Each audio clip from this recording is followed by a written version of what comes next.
Ouais, c'est moi. Ah, ça va? Ça va? Ouais, cool. Oh, t'as vu ce qui se passe là? Tout le monde en parle. Hein. Ah non, de quoi tu me parles? Attends, tu rigoles quoi? La radio, la télé, les journaux, tout le monde en parle. Ah, le truc, mais oui, ce matin je suis allée au pressing, mais attends, mais tout le monde en parle. Ah non, c'est faux, tu sais que j'ai eu le truc en ligne là, il est Non. à fond dessus. Ah oui, oui, Arrête. il en parlait aussi. Lui aussi il en parle. Ah oui, lui aussi, il en parlait. Si lui il en parle, ça veut dire que tout le monde en Ah parle. non, non, mais c'est un truc, c'est énorme. C'est énorme, je le crois pas. Tout le monde en parle. Inévitable, tout le monde en parle, non. Chers amis, chers ennemis, bonsoir, bienvenue sur le plateau de Tout le monde en parle. Vous connaissez le principe, tout le monde en parle, alors tout le monde en parle. Ce soir avec nous, Françoise de Panafieux, Catherine Jacob, Arlette Laguillet, Marie Sarah, Jean-Marie Bigard, Philippe Candeloro, Marc Jolivet, Rocco Siffredi et Laurent Ruquier.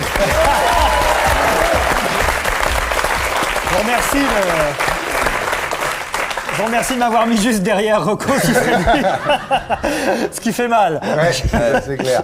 Alors avec nous, Catherine Jacob, bonsoir. Alors on vous a demandé de venir pour deux raisons. D'abord parce que vous jouez Frosine dans l'Avare à Chaillot, hein, sous la direction de Jérôme Savary, avec qui vous avez déjà fait le Bourgeois Gentilhomme. Hein, voilà.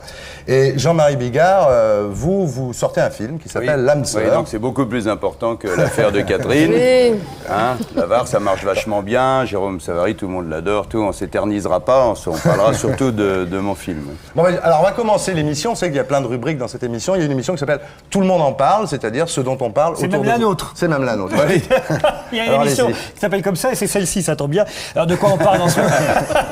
De quoi on parle en ce moment? Du Kosovo. Alors, évidemment, c'est un peu difficile de parler de ça. Les Français sont partagés. On pourrait faire un sondage ici pour savoir qui est pour ou contre la guerre. On est tous contre la guerre de toute façon. Mais moi, j'ai des précisions concernant le sondage qui a montré que 46% des Français désapprouvaient les bombardements. Alors sur les 46%, il y en a la moitié qui précise parce que c'est trop près de chez nous. Ouais. 20% parce que ça perturbe Djorkaeff. 30% parce qu'une guerre sans victimes, sans bombardement et sans violence, c'est possible. Ouais. Ça s'appelle Jeux sans frontières. Et Guy Lux est même prêt à revendre le concept avant l'été. Hein, je pense que... Et puis quand même, je trouve que c'est bien que la France finalement se soit engagée parce que nous on veut faire la guerre sans la faire vraiment. Et on a tout ce qu'il faut pour ça. Ça s'appelle le Charles de Gaulle, c'est l'idéal. C'est un porte-avions où les avions peuvent pas décoller. Donc je trouve que c'est l'idéal pour ça. Alors, puisqu'on peut pas envoyer des forces terrestres en Yougoslavie, il y a qu'à leur envoyer des forces extraterrestres. C'est une bonne occasion de se débarrasser de Jean-Claude Bourré, de Jacques Pradel et de la candidate à l'Eurovision d'un seul coup. Et des frères Bogdanov.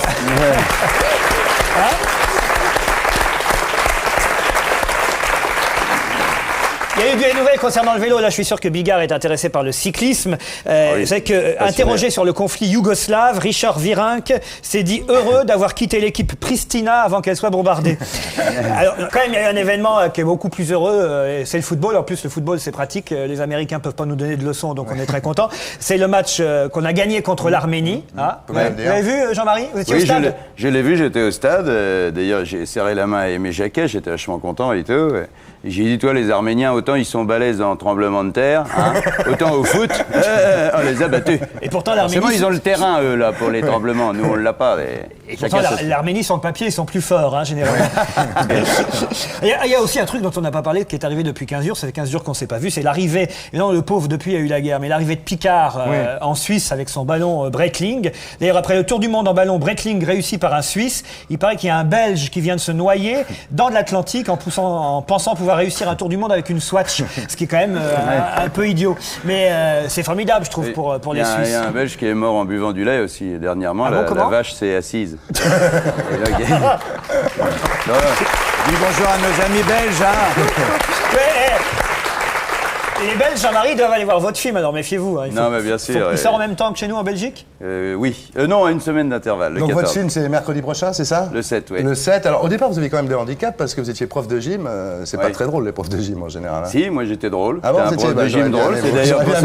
C'est d'ailleurs pour ça que je ne suis pas resté, d'ailleurs. Ouais. Puis vous avez un deuxième handicap quand vous avez croisé Bouvard pour la première fois. Il vous a dit, vous n'êtes pas comique et il faudrait voir de faire autre chose. Heureusement que vous n'avez pas écouté. Il m'a dit, il faut arrêter parce que dès que vous parlez, ça retombe l'ambiance. Donc j'ai essayé chez Barnum et puis voilà. Puis non, puis après je suis revenu un peu plus tard et puis voilà. Alors d'abord, dans un premier temps, vous êtes devenu comique. Oui. Et maintenant, je suis devenu quoi? Chiant. Non, pas chiant. Ce que je veux dire, d'abord, je voulais vous rendre hommage parce que vous avez été un des premiers à dénoncer le politiquement correct. C'est-à-dire que votre histoire de star du show business qui cherchait quelle maladie ils allaient pouvoir sponsoriser, c'était une des premières fois où on critiquait ouvertement le politiquement correct. Oui. Il y a Tim Seat aussi avec son histoire de... il dit « J'ai eu 2 chocs dans ma vie, nid de Chobac et Bruel à 7/7, quoi. L'eau ça mouille, les cheveux ça pousse et la guerre c'est dangereux. » Donc ça déjà dans un premier temps, vous étiez parfait, on vous adorait, on vous invitait tout le temps dans les émissions de télévision. J'attends la suite parce que là, il dit vous étiez parfait, c'était très bien et tout d'un coup, crac, la mouche dans le lait, la fausse note. C'est pas la mouche dans le lait là. De temps en temps, on disait... Vous partiez dans vos délires, quoi. L'homme, d'où vient-il? L'homme, où il va? La vie avant la naissance, la vie après la mort, tout ça. Et on disait, t'as vu, Bigard, en ce moment, il recommence à délirer. Il a mis à chemise de BHL. Et voilà. Et vous en avez fait un film. Oui. Et voilà. C'est-à-dire qu'en fait, tous ces délires qu'on comprenait pas bien à l'époque, je peux vous le dire maintenant. Oui.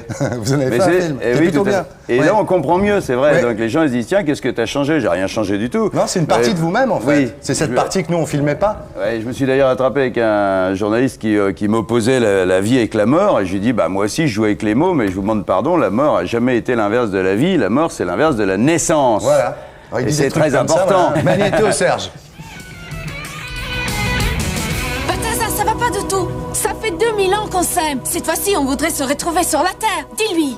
Oui, Balthazar. Jusqu'à maintenant, on n'a pas eu le pot. Phénomène âme sœur à prévoir. Signé Balthazar.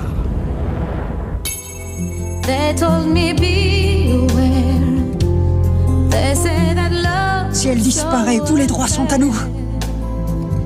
Le pactole. Neutralisez immédiatement Rémi Krantz et Valentina Vival. L'homme n'a plus que quelques heures à vivre. Bonjour, madame. Va t'essayer de me tuer. Chez nous, c'est rarement le mort qui porte plainte. Chez nous, le mort, il est mort et il dit plus rien. Les affaires de miracle, il faut les étouffer rapidement, mais en douceur. Ça pourrait faire de l'ombre à Jésus. Ah mais je suis désolé, je ne reçois que ce rendez-vous.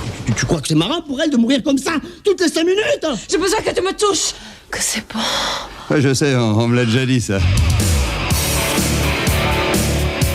Si jamais tu butes la star avec mon calibre, je rétablis la peine de mort. Ah, le droit soleil. Attention. Ah, il y en a un qui a bougé dans le fond. Y a pas de doute. On a affaire à un professionnel. Tu vas mourir. Rire. On les a perdus, le Saint-Office va me couper les couilles. Rire. Remarque pour ce qu'on s'en sert. Et rire. Je suis bien heureuse de te revoir aussi vivante. On ne peut pas en dire autant de ta fameuse âme sœur. Putain. Qu'est-ce que c'est que ça? Nom de Dieu. Urgence. D'ailleurs, pour les urgences. Je peux pas te redonner la vie. Pour les urgences, priez directement. Sinon, laissez un message après les cloches. Ouais.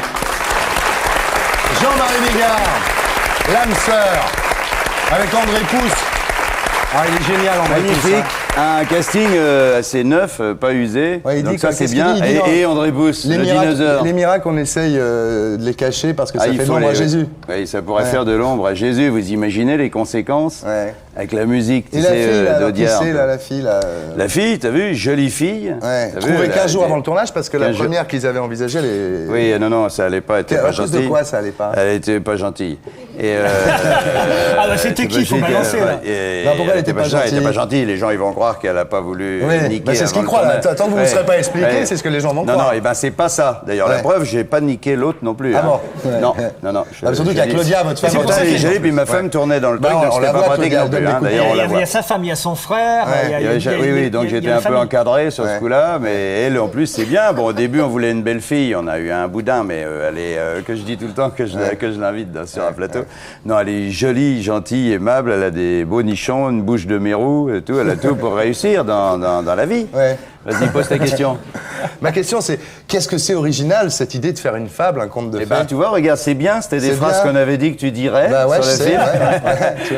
Non, mais ce qui est original, je crois que c'est contraire. Je crois que c'est pas original. J'allais dire que c'est plus originel qu'original. C'est l'inverse d'original. Mon film, c'est l'inverse d'un événement. C'est un film sympa. Une histoire d'amour. Le fond est bon. C'est pour les gosses. La méchante Cruella, elle meurt. Elle tue. Elle meurt dans la même vie et elle est même pardonnée pour sa vie d'après, pour te dire. Donc Nous, on fabrique des gros méchants pourris, on prend un gros gentil pour aller péter la gueule aux méchants, on exacerbe le monde extérieur. Et ce film s'adresse plus au cœur de chacun. Donc c'est pour ça qu'il peut très bien ne pas marcher du tout, hein, on va voir. Et là, la Gaumont, ils auront perdu 30 millions, c'est pas méchant. Il y a des tas de gens qui ressuscitent dans le film, il faut quand même le dire, c'est ça. Ouais. Hein. Puis il y a des salles qui vont se libérer pour son film mercredi prochain. Toute salle de trafic d'influence, à mon avis, il les a. Hein. Oui, donc, normalement, oui. Normalement, le trafic non, vous êtes d'influence, salaud, mercredi, il n'y en a plus. Hein. Vous savez combien il y a de gens qui sont venus signer le livre de Monica Lewinsky aux Galeries Lafayette? Non. 250. Ouais, et alors, c'est beaucoup? C'est rien du tout. Ah, c'est rien. Heureusement, quoi. Ils font tous plus, là. Druon, il fait Moi, c'est pas vraiment, on m'a dit qu'il y avait la queue. Non, mais t'imagines que... Si on avait fait un scandale avec tous les hommes politiques qui se sont un jour attrapés une secrétaire, t'imagines, on aurait mis tout le monde, on n'aurait plus personne pour diriger le monde. Se faire signer un bouquin par un taille-crayon, franchement. Alors le film, donc, il sort le 7. Encore qu'il avait une bonne mine, hein, quand, à l'époque. Elle a un peu changé, elle-même. Hein, je dois dire. Moi, je l'ai vue aux Galeries Lafayette, elle était... Mais elle continue, là. Elle était aujourd'hui au printemps. Elle était demain, elle est au BHV. Et elle est chez Mammouth la semaine prochaine, parce que c'est une gourmande. Et elle fait Mondial Moquette à la fin de la semaine prochaine. Bon, c'est dur, hein. C'est dur, faut les vendre, tous ces petits livres. Bon, alors il ne signe pas, il fait une tâche. Hein. Ouais. Vous l'avez bien vendu, votre film, là. Ah, je vous félicite. Là, maintenant, tout de suite. Ah, c'est génial, regarde. Alors, vous dites, j'ai peur. Alors, en plus, il met le paquet, c'est pratiquement du chantage affectif. Il dit, j'ai peur. C'est salaud, pas du tout. C'est une question de vie ou de mort, donc on pense qu'il pourrait se suicider sur les paroles. Non, je ne le dis pas comme ça. J'ai mis tout mon cœur dans ce film. Non, j'ai dit, la réussite ou l'insuccès de ce film n'a aucune importance pour moi, c'est juste une question de vie ou de mort. C'est très différent. Quand on le dit comme ça devient drôle. Oui, c'est vrai, c'est déjà beaucoup plus drôle. Bon, alors, est-ce que vous connaissez l'émission? Vous savez qu'on va passer maintenant à l'hyperview. Hein, vous savez ce que c'est une hyperview, Catherine? Oui, bien sûr. Donc une hyperview, ça veut dire qu'on va se mettre à 4 sur le même mec, quoi, ou ça peut être sur la même fille. D'accord. Donc c'est dur pour eux. Donc on passe à la première hyperview de l'émission. Rocco Siffredi.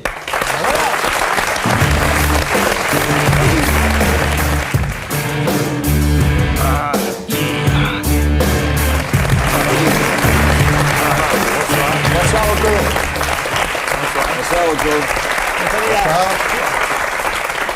Vous pouvez me dire qui c'est, parce que moi, je ne le connais pas. Rocco Siffredi. J'ai l'habitude de le voir en codé, moi. Alors, vous le voyez en crypté, vous? Ah oui, d'accord. En clair, je ne le reconnais pas. Ah, en codé. Alors, Rocco Siffredi, donc, vous jouez dans un film de Catherine Breillat qui sort le 14 avril, qui s'appelle Romance, avec Caroline Ducé, Sagamore Stevenin et François Berléand. Alors, on en parle beaucoup. Il y a un gros buzz, comme on dit chez les jeunes. C'est le premier film qui transgresse les barrières entre le film X, le film porno, et le film d'auteur, voilà. Alors, on va en parler tout à l'heure, pendant l'émission, on va y revenir, notamment avec Jeanne Labrune, mais on va commencer par parler de vous d'abord, puisque c'est effectivement un événement que vous soyez dans un film d'auteur. Voilà. Et de longueur et de largeur. Et de longueur et de largeur, effectivement. Ouais. Parfois de conséquences. Alors, vous êtes la plus grande, je dis pas la plus grosse, mais la plus grande en tous les cas, c'est star du... Oh, ça commence. Non, on avait dit. C'est de la jalousie. On voulait éviter ça. Qu'est-ce que tu avait dit qu'on évitait la vulgarité. Exactement. On avait dit juste avant. Un mec le Mardisson, il est jaloux de vous. Oui, ça c'est clair. 8 cm en érection. Non. C'est bien déjà. C'est pas mal, c'est mieux. Et c'est pas la sienne. C'est déjà pas mal, c'est pas un micro-pénis. C'est ça. C'est quoi un micro-pénis? On dit que c'est de moins de 8 cm. Ah, tu vois, il est dans la norme. Je suis un technicien, voilà. Il y a des valeurs et tout, là. C'est pour ça que toutes nos femmes, quand elles se garent, elles tapent devant, derrière, parce qu'on leur fait croire tout le temps que ça fait 20 cm. C'est une erreur. Ça fait pas 20 cm. Alors, Rocco, on va avoir du mal, hein. On va avoir du mal. On ira au bout de l'hyperview. Alors, pour aller au bout, on va y aller au bout. Vous êtes le Alain. Alain. C'est qu'il est vachement éloigné, donc il faut pas qu'on perde de temps non plus en route. Hein. Vous êtes le Alain Delon du Hard, et d'ailleurs votre nom Rocco Siffredi vient de Roch Siffredi, qui, vous le savez bien, vous, Laurent Ruquier, qui est un cinéphile. Roch Siffredi, c'est le nom Borsalino. de... Bravo. Oui, bien. Hein, il connaît... Et une chance pour deux, vous l'avez pas vu. Bon alors, vous avez fait 800 films. Vous avez pratiqué 3500 filles, je dis pratiquer, comme ça. Et alors, vous avez c'est pas une spécialité, vous avez une particularité, c'est que vous êtes en érection à peu près tout le temps, quoi. Enfin, comme quand ça. Quand j'étais plus jeune, soi-disant, merci pour l'instant. Quand j'étais plus jeune, ça marchait beaucoup mieux, dans le sens que c'est pour ça, c'était mon défaut qui a été un grand un grand, comment dirais-je? Un avantage, vous avez retourné le négatif oui, en positif. Quand j'avais 12-13 ans. On va en parler. Ah ouais, on va parler de votre enfance parce que ça commence très fort vers 7-8 ans déjà, je tiens à le dire. Alors bon, pour finir sur votre célébrité, votre sexe a été moulé et de nombreuses femmes et de nombreux hommes l'ont acheté. Ouais. Maintenant, il y a aussi une poupée gonflable de vous qui existe. Hein.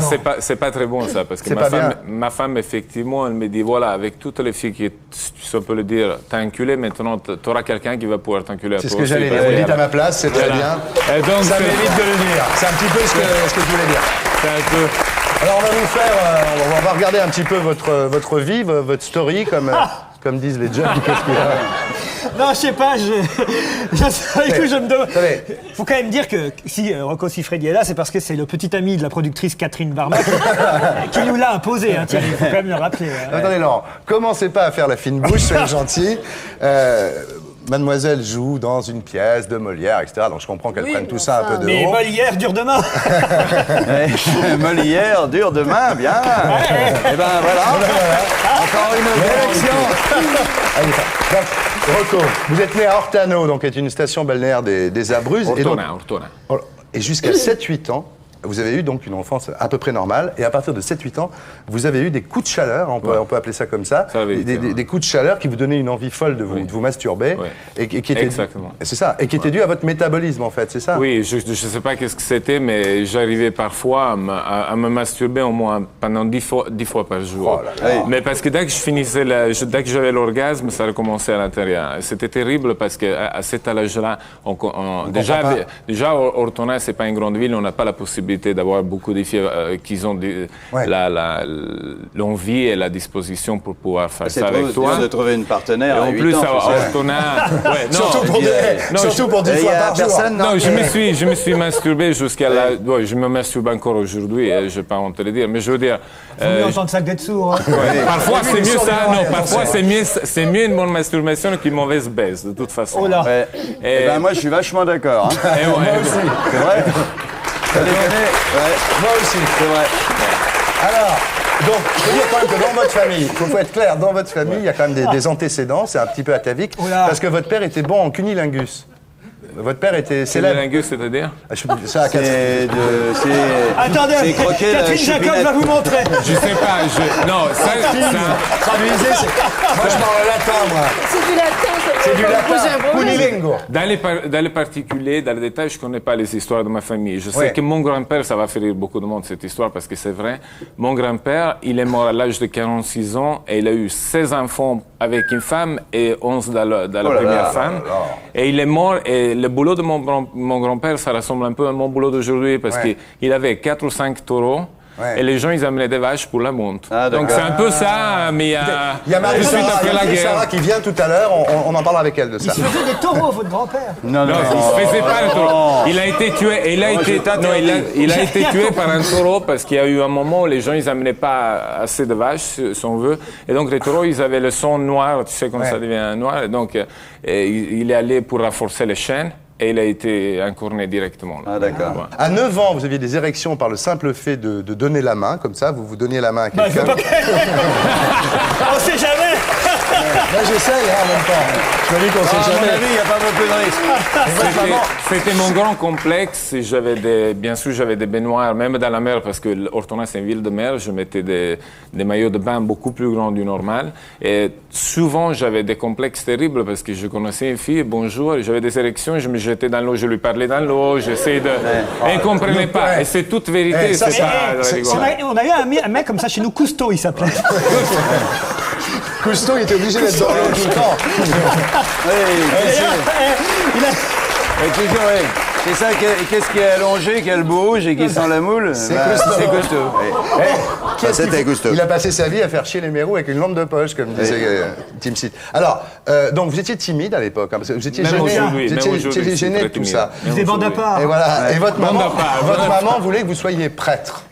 Votre maman, elle voulait que vous soyez prêtre. Ça lui aurait fait plaisir. J'ai été, comment on appelle ça, les enfants quand on a 10 ans, 11 ans, on est à côté du prêtre de la petite ville. On est le dimanche. Le dimanche, oui. Je fais ça pendant 12 ans. Mais avec la robe comme ça, c'est bien, on voyait rien au moins. C'était un peu comme les maillots larges. Mais dans ma tête, c'était toujours un grand... J'étais comme deux personnes à l'intérieur de moi-même. C'était un truc très bizarre. Et alors, à 16 ans, donc vous en pouvez plus de Redonne cette le histoire. goupillon, il lui disait tout le temps. Encore volé le goupillon, donne-le. À 16 ans, vous en pouvez plus. Et vous partez dans la marine marchande. Oui. Ça a dû être terrible dans la marine marchande pour vous. Il n'y a pas de femmes sur les bateaux de la marine marchande. Seulement masturbation, du matin au soir. Seulement masturbation pendant un an. À 17 ans, vous venez à Paris. Votre frère. Des photos de femmes nues dans Périscope. Votre frère a un restaurant à Paris. Oui. Vous rencontrez, alors je vais vite parce que là, vous rencontrez une cliente qui vous emmène dans une boîte échangiste. Parfait. Et là, vous rencontrez Gabriele Pontello. Gabriele Pontello, c'est le pape du crade en Italie. Pour moi, c'était comme rencontrer De Niro. Aujourd'hui même, j'adore De Niro, mais c'était un peu ça de l'histoire. Parce que je voyais ces bouquins, je me masturbais dans ces bouquins au moins 10 ans avant. Ouais. Donc je le connaissais parfaitement. Et je connaissais toutes les filles qui avaient travaillé avec, beaucoup de filles Platinette, beaucoup de stars françaises, Olinka. C'est joli, Platinette, c'est joli. Et donc, c'était vraiment quelque chose, pour moi, c'était vraiment quelque chose d'exceptionnel. Donc là, vous découvrez qu'il y a des gens qui sont payés pour faire l'amour, quoi, que finalement, ça peut être un boulot, hein, que c'est même plutôt aujourd'hui, c'est devenu vraiment un boulot de toute façon. Et alors, vous commencez après à faire votre trou dans le milieu. Rien ne nous sera épargné, messieurs, dames. Je sais pas fait exprès. La différence avec Ruquier, c'est que moi, je fais pas exprès. Après quelques bancs d'essai, vous faites... Tu l'as pas fait exprès. Bien sûr. Tu parles. Bien sûr. Donc, et là, vous avez un problème. Là, vous allez moins vous marrer, là. Là, vous avez un problème parce que vous tombez amoureux d'une fille qui s'appelle Tina. Ouais, ça va. Et elle veut que vous arrêtiez le métier. Elle m'a dit, moi ou ton métier. Et moi, j'ai dit, bon, d'accord, c'est toi. J'étais amoureuse d'elle et je préfère laisser tout le reste. Vraiment, c'était dur pour vous. Vous avez mangé vous n'avez même rien à manger. C'est vrai.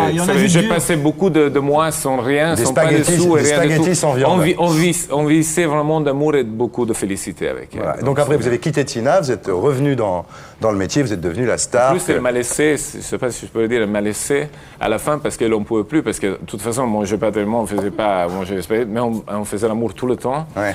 Et elle m'a regretté le fait qu'elle c'était une mannequin de nu, qu'elle avait un tout petit sexe, très fermé, très beau, très comme une rose. Ouais. Et après 3 ans avec moi, c'était devenu invoyable. Non, parce que c'est vrai ça. Non, ça c'est vrai ça.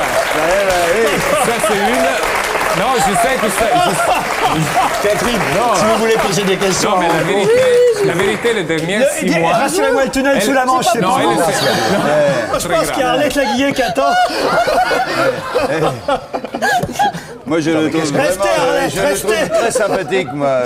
Rocco, tu trouves pas? C'est vachement bien de dire ça. Mais non, mais de toute façon, c'est la vérité. Il parle simplement de ce qui s'est passé, toi. C'est la vie, raconte ce qui s'est passé. Je vais vous dire, ça me rappelle un peu la mienne. C'est pas moi. Non, et ce que je trouve bien, c'est que, justement, quand on nous explique ça, moi, on aurait tous voulu à cette table dire, attends, on va faire un Polaroid de ta choupinette, parce que quand je l'aurais démoli avec mon énorme bazar, pour que le chirurgien te refasse un truc normal, si on n'a pas une photo d'avant, on va être dans la merde. On aurait tous voulu. Mesdames et messieurs, bonsoir. Jean-Marie Bigard est arrivé ici pour nous parler de son film. Et tout exactement, ça, un film d'amour. Voilà. Vraiment, nous retrouvons la goutte de citron sur la choupinette. Là, attention, un petit peu. Quant à Catherine Jacob, vous êtes morte de rien ou ça vous choque pas? N'hésite pas à poser des questions, mais franchement, je suis ravie, puisque les questions et les réponses en même temps. Je ne peux que vous écouter. J'ai rien à me cacher de toute façon. J'ai eu une belle vie, je me suis beaucoup amusé, j'ai eu des hauts et en bas, mais c'était toujours très agréable. Ça, il a eu des hauts et des bas, c'est sûr. Des hauts et des bas, ouais. Alors maintenant, une question, Rocco Siffredi. Bon, vous réussissez beaucoup parce que vous faites jamais semblant, en fait. Quand vous faites l'amour, c'est votre secret, en fait, votre succès. C'est que vous ne faites pas semblant. C'est ça qu'on dit, Parce qu'il y a les glandeurs. Hein. C'est ça qu'on dit, c'est ça que j'essaie de faire. Hein? Il y a les glandeurs, il dit, c'est une expression. Est-ce que vous parlez italien à l'oreille de vos partenaires? Les Américains, ils adorent quand je lui parle en italien. Qu'est-ce que vous dites? C'est incroyable. Toutes les Américaines me demandent de lui parler en italien. Vous êtes en train de faire l'amour avec une fille, vous lui dites quoi? Mais il le fait très bien. Il le fait très bien. Un peu en italien? Non, à Catherine Jacob, si vous faisiez l'amour avec elle, vous lui diriez quoi comme phrase en italien? En italien, mais vous voulez que je le dise en français? Non, en italien. En italien. Che bella porca che sei, ti piace il cazzo dentro, Ah, arrête parce qu'elle va avoir un malaise. Elle a la tête qui tourne. Bon, de toute façon, c'est une histoire vraie. Je peux traduire ce qu'il vient de dire. Non. Je peux traduire ce qu'il vient de dire. Il vient de dire j'en mets plus, je vous le mets quand même. Maman, éteins. Mais non, mais je faisais. Si nos parents pouvaient aller se coucher, ça serait quand même mieux. Je faisais une autre vie. Je suis complètement changé. Aujourd'hui, je suis producteur, je produis. Oui, on va en parler parce que là, j'ai des... Vous êtes producteur? Non, il est... Non, je suis producteur, c'est-à-dire que je produis moins de films. On passe à vos histoires de production parce que là, j'ai des petites critiques à vous faire, des petits reproches à vous faire. Rocco, permettez-moi de vous le dire. Alors, est-ce que votre sexe est assuré? J'ai essayé, mais ils ne me l'ont plus assuré parce que la Lloyds, pour ne pas perdre leur réputation, ils m'ont dit oui, mais à une condition qu'on vient sur le set, on vous assure avant le tournage, et il faut qu'on soit là. Moi, ça me dérangeait un peu ça, parce qu'ils m'ont dit... Que l'assureur soit là avec la serviette et le costume. De toute façon, c'était un peu comme ça. Et il disait aux filles, attention. Hein. Et pas pour mais de toute façon, pas pour l'impuissance, seulement pour la cassure. Oui, bien sûr. Voilà, il disait aux filles, attention, allez pas lui rayer le casque, ça coûte 800 000. Non, mais c'est vrai, parce que ça m'est arrivé qu'une fille m'a mordu, ça m'est arrivé d'avoir des trucs pareils. Dans le feu de l'action. Alors maintenant, les problèmes. Il y a eu quand même deux petits problèmes, deux petites boulettes. Quoi. Oui. Il y a eu Sandy. Il y a deux boulettes? Il y a deux petites boulettes. Il y a eu Sandy, qui est une... Pas des petites. Vous n'avez pas bien vu les films? Sandy, qui est une Suissesse de bonne famille, qui vous a écrit pour travailler avec vous. Vous la faites venir à Rome. C'est un film que vous produisez. Et vous la livrez... Un des premiers. Oui, et vous la livrez quand même à 20 bonhommes, quoi. Et la fille, ça lui a 20 types, 20 hommes. Et la fille, ça lui a un peu tourné la tête. C'est-à-dire qu'après, quand elle est retournée à Genève, elle est un peu jetée. Enfin, ça, c'est des histoires. Aussi qu'elle n'allait pas faire un concours de tricot. Non, ça, c'est des histoires. Deuxième affaire, c'est Sidonie. Alors là, c'est donc vous lui faites l'amour dans les toilettes, quoi, pour tête dans les chiottes. Et tête dans les chiottes. Et vous tirez la chasse. C'est le même film. C'est quand même pas très sympa. Non, c'est pas une question d'être pas sympa. C'est une question par rapport à les gens qui voient par derrière et connaissent pas la réalité, c'est pas sympa. Mais non, c'est vrai. Mais quand on parle, moi, je crois qu'elle n'y avait jamais pensé. Non, mais si vous voulez, quand elle fait l'amour, elle retire toujours ses lunettes. Si vous voulez, moi, je peux vous expliquer. Les gars. Comme il y a des questions, c'est des questions très importantes. Il faut que les gens y comprennent bien ça qui se passe. Parce que sinon, ils peuvent penser, Rocco regarde dans la forêt, il lui attrape la tête, il le met dans les chiottes. Et il tire la chasse. Et tire la chasse. Moi, mes films, c'est des films avec des gens qui ont envie de faire des fantasmes vrais. Pardon? Et les femmes, hein? Non, et les femmes, elles sont beaucoup plus pervers que l'homme. Parce que l'homme, tu lui mets deux femmes à côté et ils se sont le roi de la terre. Une femme, ça se passe tout de la tête. Et donc la femme, elle est beaucoup plus compliquée de ça que les hommes y pensent. Pour exciter une femme, il faut beaucoup plus. Maintenant, avec ça, je ne veux pas dire qu'il faut lui mettre la tête dans les chiottes. Ça n'a rien à voir. Vous la lui avez retirée depuis? Elle est toujours comme ça. Non, elle est sortie. Alors on continue. Merci en tous les cas. Merci de vous être expliqué. Oui, bien sûr. Une question. Quel est le fantasme que vous n'avez jamais réalisé et qui vous reste aujourd'hui encore? Il y en a beaucoup. C'est vrai? Oui, pour moi, le fantasme vrai, c'est voir une femme qui me regarde dans les yeux, me dit baise-moi dans les yeux, et n'importe comment on le fait, sans limite. Donc ça, c'est toujours mon fantasme courant. Bien, mesdemoiselles, vous êtes prévenues, donc voilà, vous rencontrez Rocco Siffredi, vous le regardez dans les yeux là comme ça, vous lui dites ce qu'il vient de dire, et puis vous allez voir. Bon, alors on continue. En 1993, on arrive, vous rencontrez, alors là d'un coup, ce qui est formidable d'ailleurs dans cette histoire, c'est pour ça que là, il tombe sur une fille qui s'appelle Rosa. Il tournait un film à Cannes. Il tournait un film à Cannes qui s'appelait Bodyguard. Et alors cette fille, vous la connaissez dans un film, elle est hongroise. Ouais. Et le matin où vous tournez avec elle, le fait que vous fassiez l'amour avec d'autres filles, ça la fait pleurer. Et à midi, elle sort du tournage en larmes. Et donc, vous vous êtes mariés en 96. Vous avez eu un enfant. Oui, j'attends un deuxième là. On va regarder, alors là vous allez voir un Rocco Siffredi très différent de tout ce que vous pouvez imaginer. Voilà ce que Rosa est arrivée à faire, bravo Rosa, ce que Rosa est arrivée à faire de Rocco Siffredi, Serge. J'ai jamais essayé de chercher quelqu'un parce que je me suis dit si je cherche, je ne vais jamais trouver. Mais en fait, j'ai trouvé quelqu'un de très belle et maintenant quelque chose d'incroyable. Pour moi, faire un bébé, c'est un truc très, très, très important. C'est une autre vie, c'est mettre au monde quelqu'un, c'est pas un jeu. J'ai vu ma femme, c'était tout couvert. J'ai vu que quand il sortait, j'ai vu plein de chevaux. J'étais complètement étonné. Je me dis, c'est un petit singe, c'est mon fils qui est né. Il adore. Regarde les couilles qu'il a. J'ai vu des grosses couilles. Mais moi, je passe les couilles comme ça. Oh, vuole mangiare, il veut manger. J'ai envie de rentrer chez moi, vraiment, de me relaxer un peu. Avec ma femme aussi, elle est très fatiguée, elle a envie de rentrer. On n'est pas fatigué physiquement, plutôt un peu psychologiquement. Et au même temps, la fatigue, chaque fois que je le regarde, ça s'en va. Parce que psychologiquement, je ne suis pas fatigué pour rien. Rosa m'a vraiment changé la vie parce qu'elle m'a donné beaucoup de choses qu'avant je rêvais seulement d'avoir et j'ai jamais eu. Et en fait, je me suis toujours dit jamais j'aurais. Ma femme, c'est mon amour, c'est dans ma tête, c'est dans mon cœur, c'est tout le temps là. Je sors le matin, je pense à elle, je l'appelle tout le temps, elle m'appelle. Donc ma femme, c'est mon amour.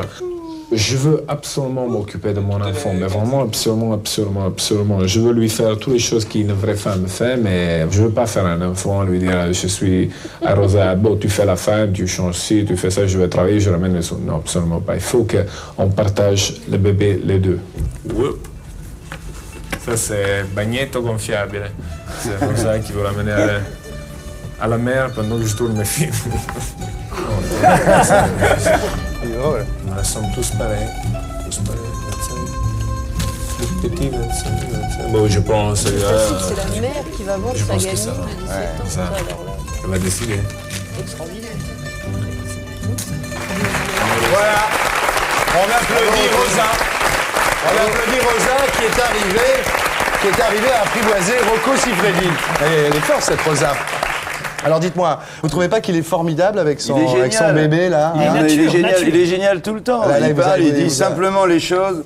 Et ça, c'est un homme qui est très très respectable. En tout cas, il a toute mon amitié. Grazie. La fraîcheur. Grazie. Voilà. Le plus étonnant, c'est la fraîcheur. Voilà. Elle a raison, Catherine. Catherine Jacob La fraîcheur de Rocco. Ouais. Il est resté frais parce qu'il pourrait en avoir marre, quoi, au bout d'un moment. Je sais pas. Vous le trouvez frais, vous le trouvez nature, oui, direct. Moi, je trouve que c'est le contraire d'un pervers. Écoutez, c'est une émission finalement qui tourne très philo là. Et on peut bien relier sûr, pourquoi pas. le porno et le X à la politique parce que Ségolène Royal, il y a peu de temps, vous le savez, Thierry, a déclaré qu'il fallait supprimer le film porno sur Canal+ parce que c'était dangereux pour les enfants qui pouvaient tomber par hasard là-dessus. Alors moi, je dis aux parents qui ont des enfants qui par hasard pourraient tomber sur un film porno que c'est pas très grave. Si vos enfants tombent sur des images de films porno, vous n'avez qu'à leur dire c'est pas grave, c'est de la politique. Le monsieur et la dame, ils sont en train de négocier un contrat pour Elf. Très bien. Bon, alors on va passer à la suite de l'émission. Rocco, vous restez avec nous. Hein, vous êtes le bienvenu, vous êtes notre invité. On va passer à une rubrique qui s'appelle Top 10 et c'est les questions qu'on lui poserait s'il était là. Et vous avez choisi qui, Laurent Ruquier, aujourd'hui? Alors j'ai choisi le leader du groupe Nick ta mère, Joey Starr. Très bien. Alors voilà. Donc maintenant, on va passer au top 10, les questions qu'on lui poserait s'il était là. Alors c'est Joey Starr. Quelle question vous lui poseriez s'il était là? Alors donc, au leader du groupe Nick ta mère, je poserai d'abord comme première question, est-ce que je peux vous poser 9 autres questions sans risquer de me prendre votre poing dans la gueule? Déjà, par sécurité. S'il me répond ça, vous pouvez continuer. Je passe à la deuxième. Alors la deuxième, c'est, votre vrai nom, c'est Didier Morville. Est-ce que c'est le procureur Kenneth Starr qui a niqué votre mère? Parce que c'est vrai, on peut se demander pourquoi il s'appelle comme ça. Cool Chen, qui est un autre membre du groupe Nick ta mère, vient de passer devant le tribunal de police pour avoir donné un coup de tête et 2 coups de poing à un ingénieur du son qui ne rembobinait pas assez vite une cassette. Ah ouais. C'était donc pas une femme. Est-ce que c'est une erreur ou est-ce qu'il a été mal conseillé? Autre question que je lui poserai. Bon, évidemment, Joey Starr peut venir quand il veut. Hein. On lui posera pas les mêmes questions. Joey Starr, vous êtes médiatique et vous êtes dans la merde. Est-ce que vous savez que vous pouvez avoir Maître Collard comme avocat? Vous voulez parler de Gepetto? Maître Gepetto. Ah, il y a une idée aussi que j'ai eue. Est-ce qu'il accepterait, Joey Starr, de refaire une virginité à son groupe en changeant de nom? Je vous ai trouvé un sponsor, Joey Starr. Plutôt que Nike ta mère, vous appelleriez Adidas ta père. Je trouve que ce serait mieux, ce serait plus français. Hein? Et puis, dernière question, j'ai une compilation des chansons d'Yves Duteil. Si je vous les prête, vous me promettez que vous me les rendez pas? Je pense que... Bien, merci Laurent. Un dernier message, parce que quand même, j'espère qu'il va s'en sortir, ce garçon-là. On espère toujours que les gens vont avoir une rédemption. C'est quand même... Alors moi, je lui dirais, écoutez, je vous souhaite de redevenir pacifique, non violent, et croyez-moi, vous en sortirez Gandhi. Ça, c'est pour Billard. Bon. Alors on passe à la suite de l'émission, on passe à l'hyperview suivante, mais en fait c'est une double hyperview, ouais, je sais, c'est très nouveau. Ah là on est sur 2 personnes en même temps. Ah oui, 2 personnes en même temps, c'est une double hyperview et nos invités ce soir sont Arlette Laguiller et Françoise de Panafieux.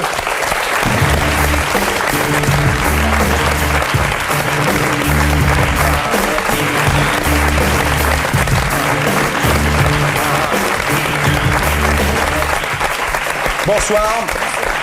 Arlette Laguiller, bonsoir. Très belle. Ah ouais. Elle savait qu'elles venaient ensemble parce qu'elles se sont mises toutes les deux sur leur 31, je dois dire. Françoise de Panafieux, bonsoir. Bonsoir. Donc, ce qu'on va faire, d'abord, on vous interviewer séparément, quelques questions comme ça, un peu à chacune, sur ce que vous faites, ce que vous avez fait. Et ensuite, on va passer à des questions croisées, c'est-à-dire qu'on vous posera les mêmes questions à toutes les deux, et on verra comment vos réponses s'opposent ou certaines fois se retrouvent. Il faudrait quand même dire aux téléspectateurs qui se seraient absentés 3 minutes qu'on a changé de sujet. Bon alors, Arlette Laguiller, donc nous on se connaît depuis 1987, vous étiez venue dans Bain de minuit, et c'est une des premières télés, disons, que vous aviez fait, à part celles qui sont offertes aux candidats des présidentielles. Oui. Voilà, et vous n'avez fait l'heure de vérité qu'en 95. Oui, c'est donc vrai. c'est quand même 8 ans après Bain de minuit. C'était la première fois que vous étiez maquillée à l'heure de vérité. Là, aujourd'hui, vous êtes maquillée ? Ah oui. Vous maquillez maintenant pour la télé, depuis 95. Ah oui, on m'a convaincu que c'était mieux, voilà. Ouais. Et c'est mieux. Et c'est mieux. Donc vous êtes... Merci. Alors, pourquoi vous êtes là ? C'est que vous êtes effectivement, tout le monde en parle, parce que vous êtes crédité de 8% aux européennes, par les derniers sondages, donc c'est beaucoup. Mais surtout, il y a 45% des Français, ça c'est dans l'événement du jeudi cette semaine, 45% des Français qui approuvent Arlette Laguiller. Ça ne veut pas dire qu'ils vont voter pour Arlette Laguiller, mais globalement, ils l'approuvent. Je voudrais quand même atténuer un peu vos propos. En partie. Je pourrais atténuer vos propos parce que vous êtes un peu flatteur vis-à-vis d'Arlette Laguiller. Certes, elle obtient 8%. Ça vous gêne, hein. mais quand même, je voudrais rappeler qu'elle a été candidate en 74 à l'Élysée, en 81, en 88, en 95. Elle a enfin obtenu 5% en 95. Ouais. Des mathématiciens ont calculé qu'à ce rythme-là, elle pouvait être élue en 2097. Oui, écoutez... Les sciences exactes, ça ne tient pas compte des sentiments et des réactions. Tout à fait. Et puis alors, ce qu'il faut dire aussi, moi je vais continuer à être flatteur, ce qu'il faut dire aussi, c'est que vous êtes quand même numéro 14 dans la liste des gens qui font le plus pour la France. Ah, ça je savais pas, je n'ai pas vu ce sondage. C'est pas mal, numéro 14 sur 60 millions de gens, je trouve que c'est pas mal. Hein. Alors vous êtes porte-parole justement, c'est pas par hasard que vous avez été choisi, vous êtes porte-parole de Lutte ouvrière. En fait, Lutte ouvrière, c'est le nom du journal. En fait, le parti s'appelle l'Union communiste. On dit beaucoup de choses. Vous savez, notre parti est connu sous le nom de Lutte ouvrière. Oui, on dit beaucoup de choses sur ce depuis 1968, oui. Je traduis pour Rocco Siffredi. Lutte ouvrière. on dit beaucoup de choses sur ce parti. On dit que c'est un fonctionnement. Excusez-moi, pas terrible mission, Laurent. Excusez-moi, Arlette. Non, il est obligé. Il est payé pour faire ça, donc de temps en temps. C'est pour ça qu'on lui pardonne. Non, faudrait pas. Je tombe dans l'extrême, moi aussi, parfois. C'est bien, ça, de tomber dans l'extrême. Ça dépend où, dans quel extrême. Votre parti a un fonctionnement secret, quand même. Arlette, votre parti a un fonctionnement secret. Je sais que vous n'aimez pas parler de ça. Pas du tout. Voilà. Alors là, vous dites non, pas du tout. Vous aussi, vous allez répéter ces ragots. Change de sujet, vas-y, une autre question. Non, je suis désolé. Mais quoi secret ? J'ai lu justement dans un journal que notre journal Lutte ouvrière était déficitaire, mais pas du tout. Non, c'est pas ça que je voulais Tous dire. les comptes de Lutte ouvrière sont publiés au journal officiel, il n'y a aucun déficit. Le patron de votre parti qui s'appelle Hardy, personne ne sait qui c'est. Il n'y a pas de patron à Lutte ouvrière. Il y a des camarades qui s'estiment, qui discutent entre eux, qui élisent une direction, qui désignent un porte-parole, et plutôt une porte-parole. Ce qui est rare d'ailleurs, parce que je vais bientôt être la seule femme, je crois, dans cette liste aux européennes à diriger une liste. Et c'est tout. Mais ce Hardy, par exemple, pourquoi on ne le connaît pas, nous ? Mais parce que vous ne connaissez pas la moitié de notre direction. Donc c'est bien un parti secret, c'est bien ce que je dis. Mais non, c'est pas secret. Un parti a quand même le droit de savoir et de choisir par qui il se fait représenter. Et nous construisons un parti principalement dans la classe ouvrière de ce pays. Et nous voulons que nos représentants, que ceux qui se font élire soient des travailleurs du rang, parce que oui, nous pensons, ce qui voudrait dire que M. Hardy n'est pas un travailleur. Que la classe ouvrière est capable de changer la société. Ce qui voudrait dire que M. Hardy n'est pas un travailleur. On dit que c'est le patron d'un laboratoire pharmaceutique. Qu'est-ce que c'est que excusez-moi, j'allais dire conneries. C'est des conneries qui sont... Lâchez-vous, Arlette. C'est des conneries, vous savez très bien. Parlez comme chez vous. Vous savez très bien... Vous dites des conneries, Ardisson. Pas du tout. Vous savez très bien... Il sait très bien que c'est dans toute la presse. Allez-y, Arlette, c'est grand soir. Vous savez, ce qui est affreux et ce qui est triste pour la profession de journaliste, c'est que ça a été écrit une fois et c'est périodiquement recopié. D'accord. Alors j'espère que... On les aura, les monarchistes.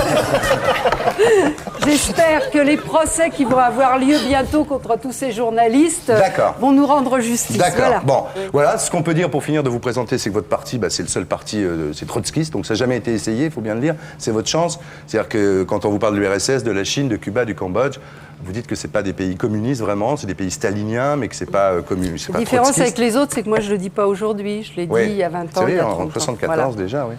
Il faut quand même dire aussi qu'elle a travaillé, Arlette, j'ai envie de vous appeler Arlette, excusez-moi. Elle a travaillé dans une banque pendant combien de temps? Depuis 56. Hein. Pendant 40 ans. Là, je suis rentrée à 16 ans. Ouais. Oui, depuis. Je suis en pré-retraite. En fait, Arlette, elle a raté l'école normale supérieure des institutrices et elle est rentrée comme mécanographe.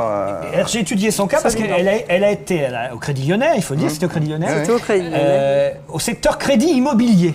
C'est vrai? Oui, c'est vrai. Alors donc vous aviez les types qui venaient vous voir et qui vous disaient « Bonjour madame, je voudrais un prêt pour acheter un appartement avec terrasse dans le 16e. » Qu'est-ce que vous leur répondiez? « Travailleurs, travailleuses, vous n'aurez jamais le prêt !» Ça doit être étonnant. Comment ça se passait?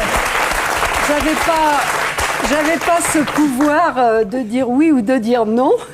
J'avais simplement à rentrer les informations, à monter les dossiers. Les décisions se prenaient au-dessus. Et voilà. on dit que l'incendie du Crédit Lyonnais, c'est vous, parce que ça faisait 30 ans que vous réclamiez un cendrier. Est-ce que c'est vrai ou pas? Non, mais...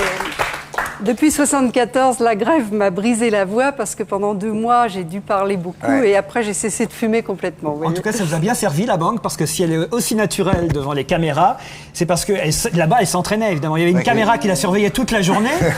Elle a passé sa vie sous les caméras. Dans une banque, pour savoir si elle ne prenait pas du pognon au passage. Oui, enfin, les clients sont surveillés aussi. Les clients aussi, plus que les employés? Non, il n'y a qu'un beurreur qui n'était pas surveillé là-bas. Oui, c'est exactement. C'est dommage, ils auraient mieux fait de le surveiller, ça lui aurait évité de perdre autant d'argent. Ça aurait été bien qu'elle l'a levé du secret bancaire. Alors pourquoi? Je trouve formidable en tout cas qu'elle n'ait pas changé depuis 1974. Pour moi, c'est toujours la même. Elle est restée aussi. Elle est fluette. Elle est fluette, elle est mince, elle est maigre, elle n'a pas grossi. Quand elle parle des gens qui ont faim, on y croit, à côté de Martine Aubry, par exemple. C'est vrai, c'est bien, je trouve. Et puis alors. C'est bien la première fois qu'on me dit que je suis mince et fluette. Pas grosse. En revanche, il y a un progrès. Avant, elle avait toujours le même pull vert. Là, regardez, maintenant, ça devient plus chicose quand même. C'est parce que. Là, si vous n'avez pas mes campagnes électorales, je l'avais déjà il y a au moins 3 ans. En fait, ce qui est extraordinaire avec vous, c'est que vous dites toujours faut que ça change, faut que ça change. En fait, vous changez jamais. C'est ça. Vous êtes comme France 3 un peu. Et ça marche très bien, France 3. Vous êtes fidèle à vos idées. Du mal de France 3. Il y a de très belles émissions sur France 3. Bien entendu, c'est ce que je dis. D'ailleurs, méfiez-vous de ne pas vous y retrouver l'année prochaine. Il y a des chances.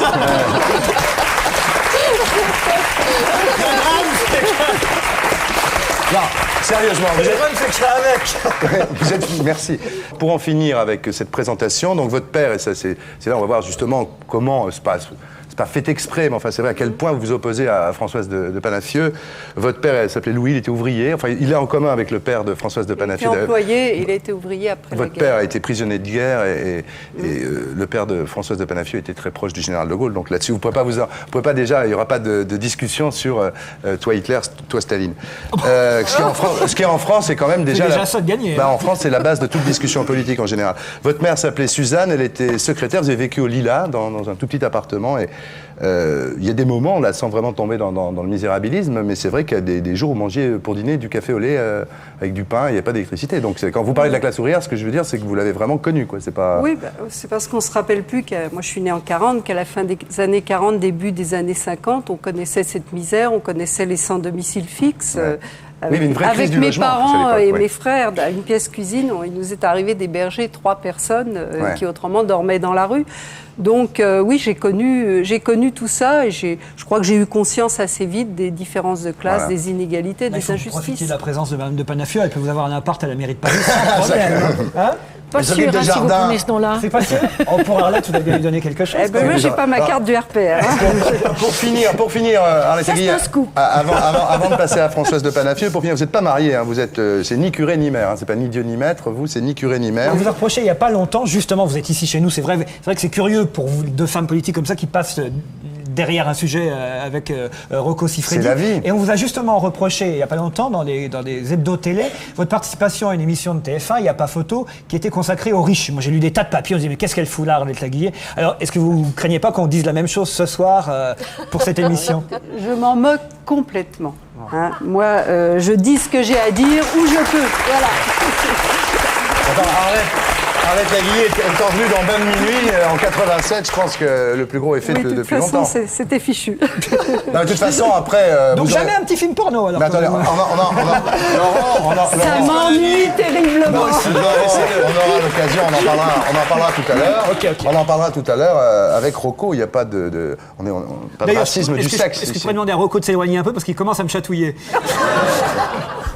On parlera de romance tout à l'heure. Bon, alors à vous, Françoise de Panafieux. Donc nous, on se connaît pas, hein, on s'est jamais vu. Moi, je vous ai vu à la télévision, bien évidemment. Donc vous faites une entrée en force sur le marché des futures maires de Paris. Hein, ça faut reconnaître. Il y a eu un sondage dans le JDD. Vous étiez en tête de la droite. Maire MAIRE. Oui, MAIRE. Donc pour les municipales de 2001, bien évidemment. Donc vous étiez devant Tibéri, Madelin et Balladur. Et à gauche, c'était DSK.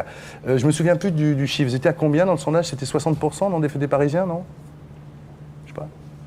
Je ne peux même plus vous dire le chiffre exact, à vrai dire. Je sais qu'en tous les cas, c'était un sondage que j'ai pas traité avec désinvolture, mais qui concernait quand même 600 personnes. Oui, d'accord. C'est-à-dire que c'est tout de même pas la terre entière. D'accord. Voilà. Enfin, vous étiez première. D'autant plus qu'en 2001, c'est la mairie de Paris, l'élection pour la mairie de Paris, que c'est un an avant la présidentielle. Et que c'est quand même, ça va être assez important. Vous ne vous présentez pas, vous, la mairie de Paris, par hasard? Elle pourrait, on serait génial. Et plus de manif dans la capitale. Je suis conseillère municipale au Lila, ça me suffit. Mais je ne suis pas sûre que ce soit un sujet de portée nationale ou aujourd'hui, internationale. Aujourd'hui, on ne va pas en parler parce Et je ne dirais pas que tout le monde en parle, certains en parlent. Oui, non, puis aujourd'hui, ça ne va pas nous occuper, ça va pas nous occuper plus longtemps parce que de toute façon, c'est en 2001 et d'ici là... Oula. Hein? Voilà. Alors, aujourd'hui, présentement, vous êtes adjoint au maire pour les parcs et les jardins. Alors, c'est vous qui avez autorisé qu'on aille flirter sur les pelouses? Eh oui, c'est moi qui ai autorisé.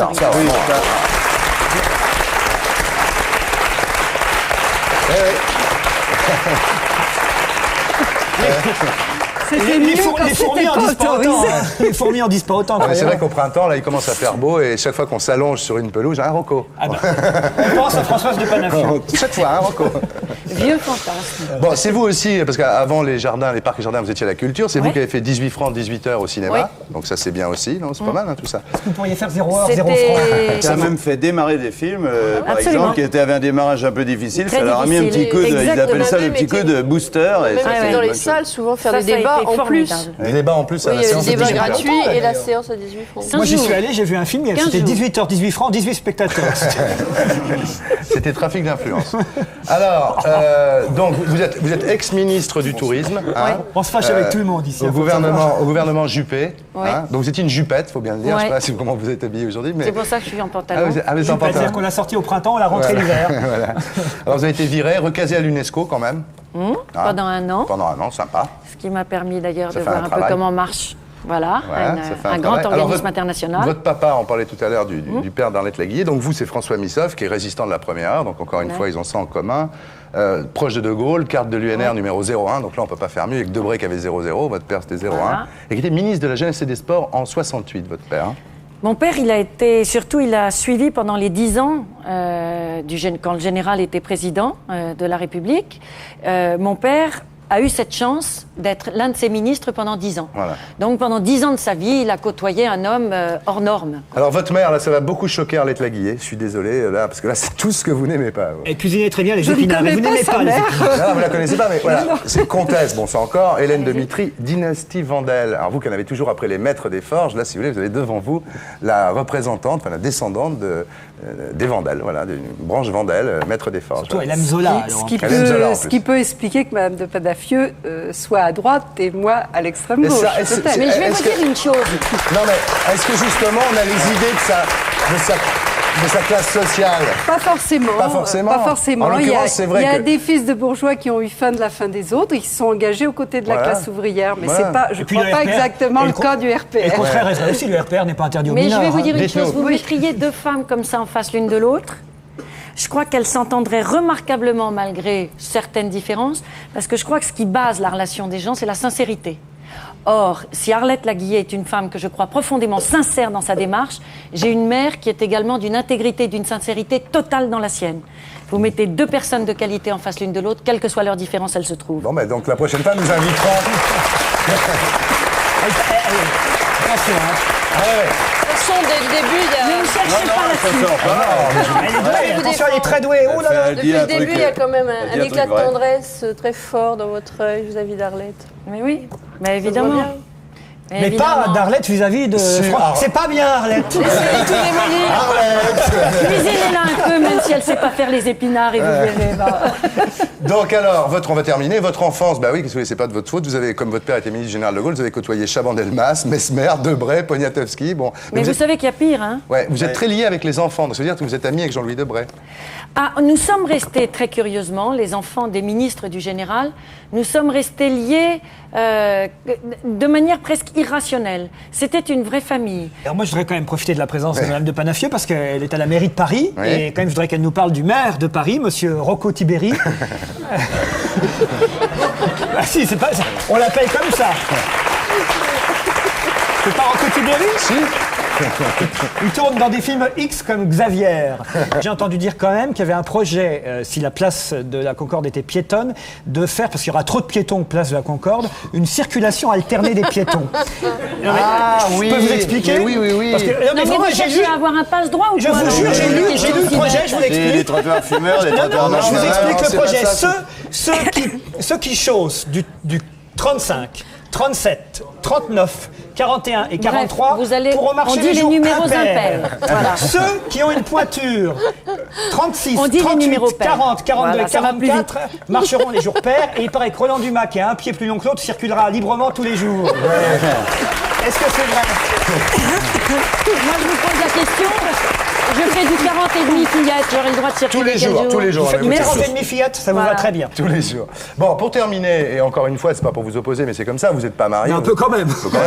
Vous avez, non, mais c'est bizarre quand même, c'est vrai, comme déjà problème d'origine évident, et alors vous n'êtes pas marié, tout ça, vous n'avez pas d'enfants, vous avez 8 enfants.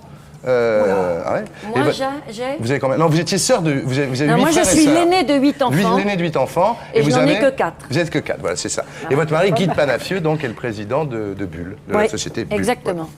Voilà. Bon, ben voilà, donc vous voilà présenté. Maintenant, on a tout dit, là. On n'a pas tout dit. Maintenant, on va vous faire réagir sur des sujets précis. Brièvement, je vous le demande à toutes les deux. Brièvement, un peu du coq à l'âne, comme ça, on va passer d'un sujet grave, des fois, à un sujet pas grave. On va commencer avec vous, Arlette Laguillet. Vous écrivez quoi quand on vous demande une autographe? Mon nom. Non, mais vous mettez quoi?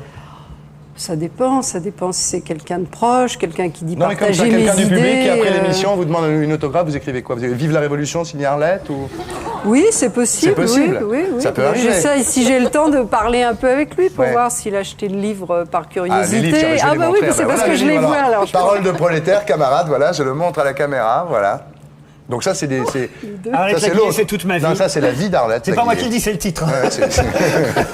Bon, alors vous, Françoise de Panafieux, même question. On vous demande des autographes, vous écrivez quoi? Elle signe Arlette Laguillet, pareil. Je demande le prénom de la personne, souvent. Donc je mets son prénom. C'est tout. Et je mets mon nom à moi. Ah, c'est tout. Vous écrivez pas une petite... Pas forcément. Si je ne connais pas la personne, pas forcément, non. Alors, autre question pour vous maintenant. La parité... Dieu est amour. Dieu est amour, voilà. Vous mettez ça, vous, Jean-Marie Dieu est amour. Toujours, lui, comme ça. Et en dessous, je mets 2 le matin, 2 le soir. C'est comme c'est assez fort, comme truc, que les gens y pensent bien le matin et le soir. La parité homme-femme, est-ce que vous trouvez que c'est bien? Parce que est-ce que c'est bien de protéger les femmes comme une espèce qui devrait être protégée? Écoutez, j'appartiens à un courant d'idées qui n'a pas besoin de quotas pour que d'abord...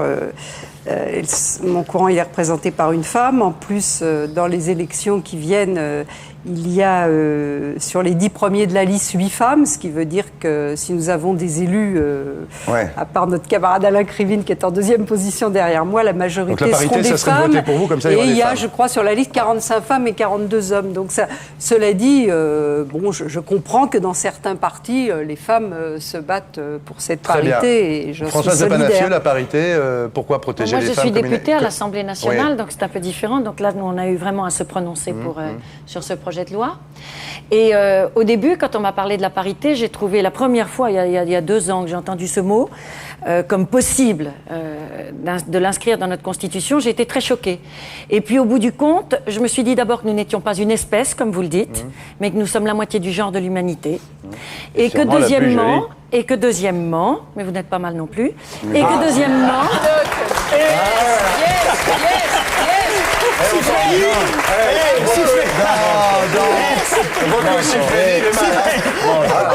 Alex, tu vas avoir le droit à Freddy. Je sais me défendre. Et que Bon, les couples se forment. En Continuez. 1947, On va encore repartir ensemble. Non mais attendez, il faut vous en remettre. Hein. Il faut Vous vous en pouvez faire remettre. les On a trois, aussi le droit de donner notre avis. Mais bien sûr. Et qu'en 1947, nous étions 5,7% à l'Assemblée nationale et qu'aujourd'hui, nous avions été, au lendemain des élections législatives dernières, Toujours. 5,7%. Voilà. Donc vous pensez, et je me voilà. suis dit, qu'est-ce qui est le plus humiliant pour une femme? Est-ce que c'est d'avoir à en passer par la parité ou est-ce que c'est de rester indéfiniment à 5,7% de la représentation nationale? Eh ben, c'est sans état d'âme que j'ai choisi de voter pour la parité. Ben voilà, vous avez répondu. Voilà. Alors maintenant, Et d'ailleurs, et Ondine, girl power. et ma pièce préférée, c'est Ondine de Jean Giraudoux. C'est aussi la femme préférée, mon personnage préféré. Et elle dit au chevalier Horn, ça lui dit, mais est-ce que c'est trop te demander de te dire que tu m'aimes? Alors il lui dit, voilà, je t'aime. Et elle dit, mais décris-moi ma victoire. Tu renonces à qui pour moi? Et il dit, à rien, presque rien. Toutes les femmes. Il dit les impures, les excitantes, les moustacheux, tout ça. Il dit toutes les femmes. Et elle se reprend, Ondine, et elle dit, oh Hans, je voudrais t'offrir l'univers et voici que je t'en retire la plus belle moitié. Très joli. Jean-Marie Bigard, mesdames, messieurs. Attendez, quand est-ce que vous m'invitez à dîner? Quand il drague, il dit va pas Attendez, m'avoir. ce que moi j'ai entendu, Que François j'ai mal piqué, hein. Ah ouais, moi j'ai Moi, entendu je suis comme ça. Alors là, avec tes 26 cm, tu peux y aller derrière ça, toi. Françoise de Panafieux. Et essaye de briller avec ce qu'on peut, hein. Moi, c'est avec ma langue. Enfin, toute proportion gardée. Françoise de Panafieux vient d'inviter Jean-Marie Bigard à dîner. Mesdames, messieurs, je vous tiendrai au courant du développement. Je ferai un commentaire en direct de l'évolution de la situation ici. Bon, c'est comme ça. Jean-Marie Bigard, Oui. vous connaissez le prix d'un ticket de métro, vous? Non, j'ai bien peur que non. Ouais, vous savez, vous? Moi, je suis scooter, moi. Arlette? 5,80 Bon, depuis 2 ans que je travaille plus, je sais plus. Parce Non. qu'en C'est plus, vers avant, la- j'avais la carte orange. Et... Avant, il y avait Giscard qui savait C'est pas vers ça. Elle fait le Bastille prix de la République baguette à pied, hein, de pas du le prix de métro. la baguette de pain, qu'il y en a comme ça. C'est comme ça qu'on peut se repérer. Françoise? non. Et le pire, c'est que Non, le c'est 6 ticket, je ne francs. sais pas, mais moi, je prends le RER. Je Ouais. prends pas Le RPR, vous confondez. Le RER Donc, pour aller à fut un temps en l'Assemblée. France où il n'y avait que Giscard d'Estaing qui connaissait Moi, pas je le prends prix des du carnets. ticket de métro. Maintenant, je m'aperçois que c'est... 5 francs 80, 5 francs 50. Ah, j'en sais Non, rien. mais C'est c'est un bon truc, alors? Il y a que moi qui sais. c'est un peu plus cher qu'une Je ne sais baguette. pas si c'est au carnet ou Ouais, au c'est ça. détail. 8 francs. Non, Ah, non, non, non. 8 francs. Ah, Un le ticket salaud à de 20 Tibéri. Voilà, c'est ça. 52 C'est pas francs le 8 carnet. C'est 50, ouais, c'est Bon, ça, j'allais dire. Arlette Laguiller, on va faire une petite 50 question comme ça. Un commerçant se trompe en vous rendant la monnaie. Vous lui dites? Il vous donne 20 francs de plus, vous le voyez, est-ce que vous lui dites? Ah non, mais s'il donne plus ou moins. Ah non, il donne trompe, plus. Ah bah bien sûr, il s'il donne donne moins, plus. vous dites, il donne plus. Il Bah, laisse de- demande quelle va être la réponse. Elle Oui, va dire, je sais je me barre avec les 20 francs. Ah ben je sais pas, Bah justement. non. Non, je pense Non, mais pas non moi, plus. j'y tiens aux petits commerçants de mon quartier parce que Donc vous lui dites- la vie est difficile Vous dans les m'avez- quartiers populaires et ça mais si c'est crée dans un quartier de une riches. animation. Bah, en Si c'est chez général, Fauchon. Si en c'est chez général, Fauchon. c'est pas. Vous allez chez Fauchon, Arlette. Oh, alors là, je les garde. C'est ça la révolution. Françoise de Panafieux, vous les Alors, rendez, François, vous les vous allez rendez. chez Tati. Faut être logique, on hein. va 50 francs de moins. Soyons clairs, je vais sur ma circonscription, puisque Oui. Tati est au bord de C'est ma circonscription. Clignancourt, Montmartre, là, votre circonscription, D'accord. qui n'est pas un quartier facile Alors, d'ailleurs. Oui. moi j'ai un gros défaut, enfin c'est aussi peut-être une qualité, j'en sais pas, je fais confiance. Et je me rends compte, en écoutant votre question, que c'est rare, sauf si je donne un gros billet, mais ça m'arrive rarissimement, Ouais.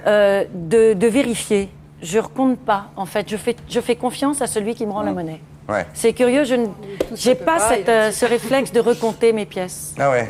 Comme ça, des fois, sans le vouloir, on peut voler des commerçants à force de pas recompter. Voilà pourquoi Bah le ouais. petit J'ai pas commerce compté, ça se trouve, j'y ai pris 20 balles. La prochaine fois, je recompterai plus. Arlette, est-ce que vous êtes pour la taxe Tobin? La taxe? Chut. Personne souffle. Non, mais Écoutez, moi, je suis pour prendre sur les profits des grandes entreprises pour créer des emplois. Alors, qui veut le plus justement, je vais voir si Françoise... Qui veut le plus veut le moins. La taxe Tobin. Je ne suis pas forcément contre la taxe Tobin. Je suis en gros pour taxer les placements spéculatifs. Et vous, Françoise Mais de Panafieux? Tobin, il demande un tout petit... Oui, c'est pas mal ce qu'il demande. Tout petit, quand Françoise de Panafieux? Non, j'ai pas d'idée. C'est une D'abord, là, taxe c'est sur un la type- circulation des C'est un type, capitaux. un type, ça va être Tobin, qui a une idée absolument géniale. C'est les gens du monde diplomatique qui en parlent très bien. Il demande qu'on taxe toutes les transactions d'argent de 1%. Et si on arrivait... Tout l'argent qui circule toute la journée dans le monde. C'est ce qui se fait tout le temps. Hein. Dès que l'argent bouge, on en prend. Hein. Oui, mais c'est pas... L'État en prend dès qu'il bouge. Là, ça permettrait d'éradiquer la pauvreté. Vous y croyez pas, C'est sur la spéculation de... Sur la spéculation, c'est une taxe sur la spéculation. L'argent qui va d'une bourse à l'autre pour spéculer, qui fait que des économies s'écroulent, comme en ce moment au Brésil ou en Asie. Bon, alors, je crois que ça réglerait pas le problème de la spéculation, mais c'est comme demander une taxe supplémentaire sur l'argent, sur le profit, sur ceux qui gagnent énormément d'argent. Ça vous fait un peu concurrence, c'est une autre façon de faire la révolution, la taxe Tobin, non? Oh, ça suffirait pas, vous savez. Suffirait pas? Bien évidemment, non, vous le savez très bien d'ailleurs. Bah quand même, ça fait... Je sais pas les chiffres parce que ça... Vous le savez très bien. Je le sais très bien. Bon alors, dis-le. Je le sais, voilà. Je le sais très bien. Et je demande pardon. C'est révolutionnaire, la taxe Tobin. C'est vrai? Ah bah oui, bien entendu. Enfin, Tobin, c'est pas révolutionnaire. Ah non, lui, non. C'est conseiller de Kennedy, prix Nobel pour ses travaux Mais sur enfin, les Marx, fonds c'était pas non plus, spéculatifs au départ, aux États-Unis. C'est quelqu'un qui cherche un petit peu à limer les ongles du capitalisme parce qu'il y a même des capitalistes qui se rendent compte que la société va pas très bien. Oui, c'est vrai. Vous avez combien d'argent sur vous, Arlette? Je sais pas. Ou dans la loge, si vous l'avez laissé dans la loge. Oui, je sais pas. Si vous l'avez laissé dans la loge, vous n'avez plus rien. Hein. Non, c'était pour savoir combien on doit, oui. Ça y est, vous l'êtes fait gauler. Hein. Françoise de Panafieux, vous avez combien d'argent? Dans ces eaux-là. Combien? J'ai pas entendu combien. 400 francs. 400 Je dois francs, avoir ouais. 400 ou 300 francs, je crois. Est-ce que vous pouvez nous les donner maintenant? Est-ce qu'on pourrait avoir ne serait-ce qu'une avance?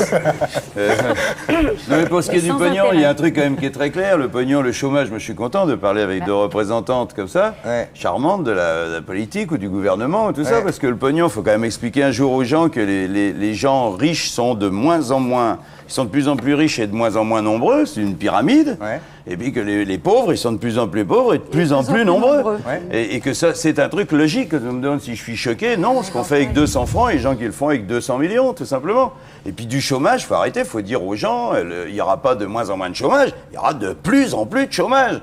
Chaque fois qu'il y aura une machine qui ne sera pas syndiquée, qui gueulera pas, qui travaillera jour et nuit, en fermant sa gueule, en travaillant mieux que 10 personnes, et qui fera pas chier, il y aura de plus en plus de chômage. C'est ça, c'est pour ça que si on devait... Je vais lui offrir. Tiens, non mais voilà, tiens, et vous allez lui dédicacer en marquant vive la révolution. C'est bien ce qu'il dit. Non mais moi mon truc, c'est que c'est bien d'être dévoué, mais si dans son quartier on se prenait, si nous là autour de cette table on se prenait chacun 4 ou 5 clodos qui sont dans la rue, on réglerait le problème. D'ailleurs les entreprises qui ne sont pas gouvernementales et qui donnent l'exemple, comme par exemple les Restos du Cœur, sont des gens qui donnent gratuitement de leur temps pour les autres. Et c'est ce qu'on attend de tous les élus, c'est qu'ils ne soient pas au service de leur propre intérêt, mais au service justement des autres. Et ça, on ne peut pas l'institutionnaliser. C'est pour ça que les restos, c'est des gens qui ne gagnent pas de fric et qui viennent aider les autres. Parce que si c'était institutionnalisé... ça suffit pas. C'est des gens formidables, sauf que le nombre de repas au Resto du Cœur, il augmente chaque année. C'est pas une solution. Les pauvres, les chômeurs... Je sais pas si c'est une solution, mais en c'était tout des cas, salariés avant. Ce qu'ils veulent pas, ils en ont marre de la charité. Ils veulent un emploi, un salaire, une vie normale. Les jeunes, c'est pareil. Moi, ce que je pense, c'est que si on veut changer le monde, il faut changer d'abord soi. C'est John Lennon qui a dit ça. Oui, mais ça a été dit il y a 3000 ans. Mais c'est comme ça qu'on fait. Si on veut changer le monde, il faut changer soi. Et chaque fois qu'on incitera les gens à s'occuper de leur prochain, c'est pour ça que moi je suis plus dans l'équipe que de soutenir des valeurs collectives. Mais dites-vous bien que dans les élus, vous en avez bien sûr, il y en a, j'en suis convaincu. Et vous en avez qui se mouillent la chemise pour les autres. Bien sûr, j'en suis convaincu, mais seulement l'ennui, c'est qu'à cause de... Le problème est que ça ne suffit pas pour résoudre. Oui, mais l'ennui, c'est qu'il y en a trop qu'on tapait dans la caisse, et maintenant, on ne peut plus les reconnaître, ceux qui sont vraiment gentils de ceux qui ne sont pas tout à fait gentils. Et ça, c'est un gros problème. Bien, très bien. Alors justement, avant de passer... Il y a Rocco qui... On ne peut pas reparler de mon film, là, c'est trop tôt. Non, je la connais tout de suite. Il y a Rocco qui s'impatiente. Il dit là, je vais pas tenir plus longtemps. Ah oui, c'est vrai, Rocco. Rocco. C'est Rocco. Rocco, il dit bon, ou vous m'en donnez une, ou alors il va se passer quelque chose, hein. Oh, toutes les deux. Oui. Bon, avant de passer au talk show, avant de passer. Sacrément macho quand même. Moi Oh, écoutez. C'est surtout Mais gentil macho. Oh, bah, gentil, C'est pas gentil macho. Tiens, d'ailleurs, Gentil je vais macho. casser le coup de Bigard, je vais lui donner une cuillère. Oui, très bien. Et je vais lui demander de faire ce qu'il fait dans son Je film. suis d'accord pour le faire. Vous êtes d'accord? Je vais le faire, mesdames et messieurs. D'ailleurs, ça, c'est macho. Ouais. Non, ça c'est pas macho, parce que ça c'est mon grand-père qui me faisait ça. Regardez bien, il prenait une cuillère comme ça. C'est le moment le plus Voilà, beau il faut du regarder, film, il faut regarder dans la cuillère. Vous voyez dans la cuillère? C'est le plus beau On dirait du qu'il y a film. une fille nue qui se lave les pieds dans une cuvette. Et dit, elle se lave les pieds. Vous la voyez? Il faut regarder la cuillère. Hein. Ouais, ça marche très bien. Moi, Voilà, je vois ça marche. Ouais, Voilà. ça marche. Vous voyez là, on voit les fesses et puis là les bras. C'est incroyable. Vous voyez? Ah, c'est incroyable. Voilà, et ben, mon grand-père il me faisait ça et tous les gosses à la cantine vont faire ça à partir de Ouais, demain. à partir de là, demain. Ça va être super. Alors, tout à l'heure, Arlette Laguille, avant de passer au talk show, est-ce qu'il vous arrive, par exemple, de changer de look? Est-ce que, par exemple, moi j'ai un truc pour vous, là. Est-ce que vous mettriez... est-ce qu'on peut venir avec la veste pour Arlette Laguille? Non, attendez, c'est pas quelque chose de choquant. Simplement, c'est une tenue dans laquelle on vous a rarement vu. C'est une veste Chanel. C'est le modèle... Oh non, c'est moche. D'accord, attendez. C'est gentil pour Simone Veil. Arlette, c'est pas moche, c'est cher. Vous êtes bourré de mots. Attendez, Françoise de Panafi va avoir la même chose. Non, mais vous l'enlevez tout de suite, vous la mettez, c'est pour qu'on vous voit. Et Françoise, elle va mettre un survêtement, non, c'est ça? Non, pas. Allez, Arlette, vous la mettez, vous l'enlevez. Bah, non, après. Attendez. Je vais vous dire une chose. Et vous, alors? Bah, moi, je sais pas. Mais en tout Non, cas. mais attendez, elle a tu raison, dis ça, c'est pas toi qui un refuses d'être porte-manteau. habillé. Non, attendez. Elle a absolument raison. Je trouve que vous êtes en train de vexer. C'est clair, vous êtes chier immédiatement. Vous êtes en train de vexer Simone Veil quand même, hein? Ah bon? Mais chacun son sale goût, j'allais dire, mais elle... Bon, est-ce qu'on peut apporter la veste pour Françoise de Panafieux? Je ne suis pas un porte-manteau. Attendez de la voir. Mais c'est joli, mais attendez. Vous allez ressembler à Zazie. Perfecto. Il y a Rocco Siffredi qui me dit, moi je veux pas prendre les vestes, mais les filles qui les amènent. Ça, c'est vrai. Ah, attendez, non. C'est mieux de la veste. Non, moi je vais faire... Bon, pour vous montrer Allez, l'exemple. donnez l'exemple, Ardisson. Et l'inverse, par exemple, ça marcherait pas non plus, ça se trouve. Vous voulez pas du blouson non plus? Ah ben non. Regardez, voilà. Ardisson va donner l'exemple. Filez ça. Je vais mettre la veste. Et on n'en parle plus. Je vais mettre la veste. Allez, donnez ça. Mais on t'entend plus. On va monter. Allez. Ah oui. Question pour un champion. Voici Julien Lepers. Je m'habille. Attendez. Je mets la veste de Julien Lepers. Je peux pas faire plus. Regardez, ça vous va très bien. C'est formidable. C'est un look très dommage, hein. Mais c'est très bien. Bon, moi je suis habillé en Julien Lepers, vous en roqueuse. Alors là, les enfants, vous faites très attention. Hein. Quant à vous, Arlette, alors... Bon, attendez. C'est un look Ça frappeur. déménage. Je ne crois pas. Vous refusez une veste Chanel. Oui, absolument. Oui. Bon, ben c'est votre droit après. Mais elle aurait accepté un perfecto. C'est vrai? Probablement. Non. Et une veste, C'est autre chose. et une veste Julien Lepers. Allez. Bah quoi? C'est joli. Je trouve pas hein. que ça vous va terrible, franchement. Bon, alors ce qu'on va faire maintenant, parce que c'est pas C'est fini. pas gentil pour Julien Lepers. Non, vraiment pas. Bah, lui, ça lui va peut-être bien. Ça lui va bien, Julien. Julien, Julien, ça lui va il bien. porterait n'importe quoi. On peut dire. Bon, là, vous savez qu'il y a une tradition dans cette émission. Ça va très bien. Vous allez gagner des voix avec vous, ça. là, vous êtes en train de marquer des points. Vous êtes en train de marquer des points, là. Alors c'est bien. qu'Arlette, là, vous êtes Alors là, trop descendu. Arlette, c'est dommage. 5, Arlette. Mais je suis descendu à 5%. Mais elle n'est pas de tête de liste aux européennes, donc je... Ah, il faut... la ouais. concurrence. Arlette, alors, justement, il y a une Oh, ça va là. Attention, ça va, Il faut une veste rouge. Arlette. Ma couche de Comme quoi l'habit fait le moine, parce que ça va se terminer que Françoise de Panafi va nous faire Joey Star, vous allez voir. FDP, c'est FDP, Françoise de Panafieux. FDP. FDP, oh, nique ta mère.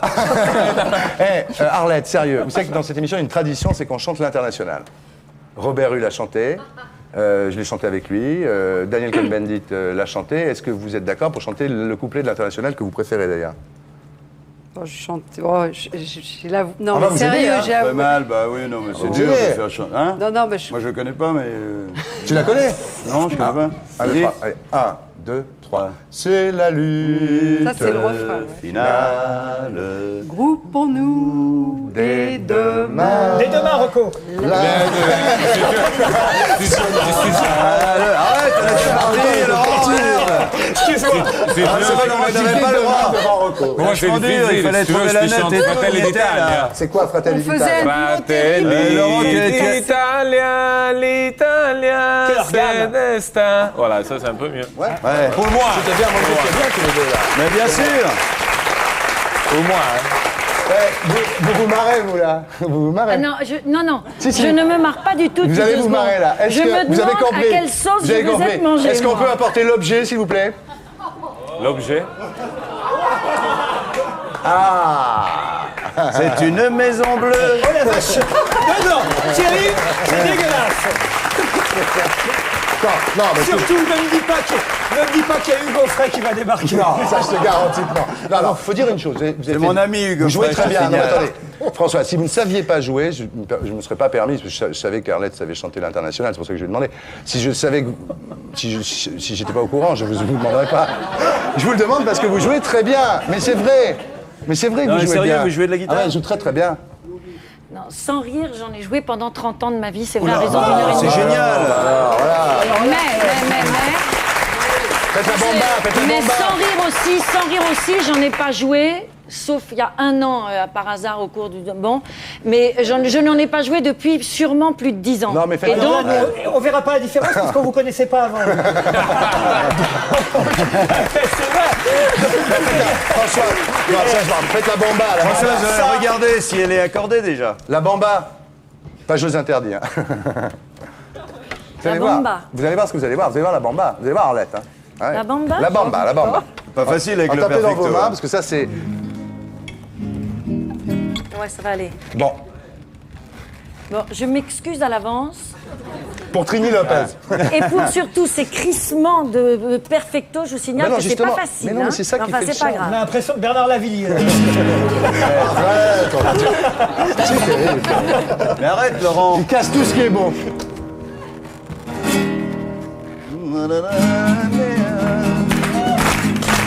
Para vaya la bamba se necesita una poca de gracia, otra cosita, y arriba, y arriba, ay arriba, y arriba, y arriba, y le. Yo no soy marinero, por ti seré, aunque soy chiquitita de inspiración, también canto bonita, alegres son, ay arriba, y arriba, y arriba, y arriba, y arriba, y le. Yo no soy marinero, por ti seré, Milonga, vamos al templo, ay, que nos bendiga el Padre, que nos tenemos que casar, aunque esté madre. Ah, lilongo, lilongo, lilongo, el sombrero me lo quito, me lo pongo. Ah, lilongo.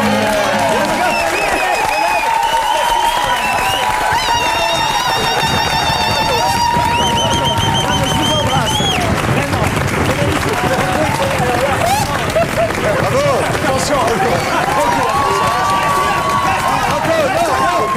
Attention. J'avais dit vous, hein. J'avais dit, faut pas laisser Rocco s'échapper. Rocco. Qu'est-ce qu'elle a laissé Rocco s'échapper? Et ça te fait marrer, ça, toi. Je remarque, en tous les cas, je vous félicite et je vous remercie. Je remarque que des gens de droite civilisée aussi cool que vous, il n'y en a pas beaucoup, hein, honnêtement. Voilà. Non, là, Arlette, vous avez vu ce qu'ils sont prêts à là, faire au Arlette, RPR? Ça, là, il y a du boulot là derrière. Hein. Je vais peut-être changer mon vote, moi.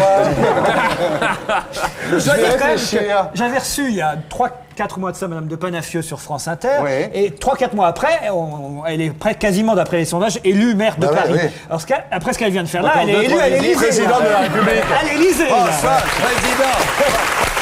Bon, alors on passe à la suite. Et elle, Arlette, d'un seul coup. Hein. On passe à la suite de l'émission. On y croit, Arlette. 9-0 à la mi-temps, c'est pas perdu. On y croit. On va gagner ce match-là. Chers amis, chers ennemis, c'est pas fini. Merci Françoise de Panafieux, merci Arlette Aguillet. Jean-Marie, merci beaucoup. On n'a pas fini de se marrer. L'émission continue avec Catherine Jacob, avec Rocco Siffredi, avec Marie Sarah, avec Marc Jolivet, Et avec Philippe Candeloro, que j'accueille tout de suite pour son interview. Philippe Candeloro.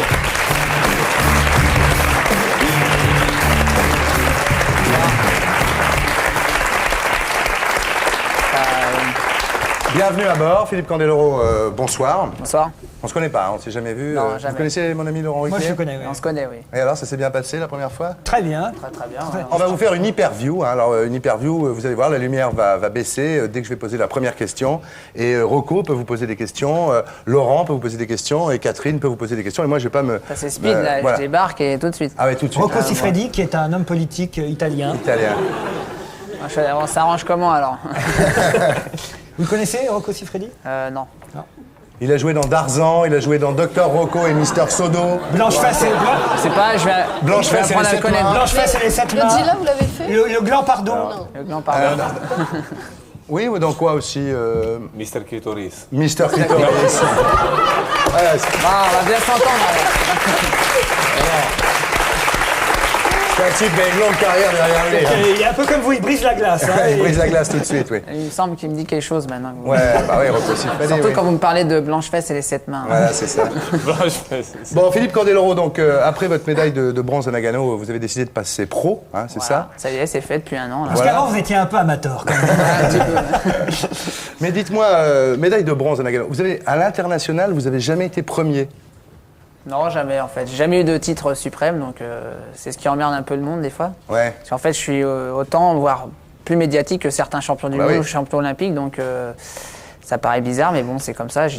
Moi, j'y suis pour rien, quoi. Ah, vous faites une tournée qui s'appelle le Candel Euro Tour, hein, qui est une tournée donc professionnelle. Et Surya Bonali, c'est ça? Surya était avec moi, donc là, on a fait une première partie de la tournée sur Civil au mois de mars. Donc comme c'est ma première tournée que j'organisais, c'est moi le producteur, c'est moi qui fais tout. Bon, c'est un peu lourd.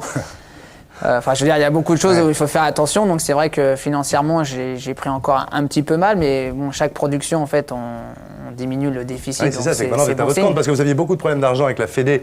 À l'époque, ils ne voulaient jamais vous donner ce qu'ils vous devaient. Ça m'aurait bien servi là pour cette production d'ailleurs. Mais ils vous doivent toujours de l'argent, la fédération? Oui, ça n'a toujours pas été réglé l'affaire. Mais c'est dingue ça. Est-ce que vous voulez qu'on lance un appel?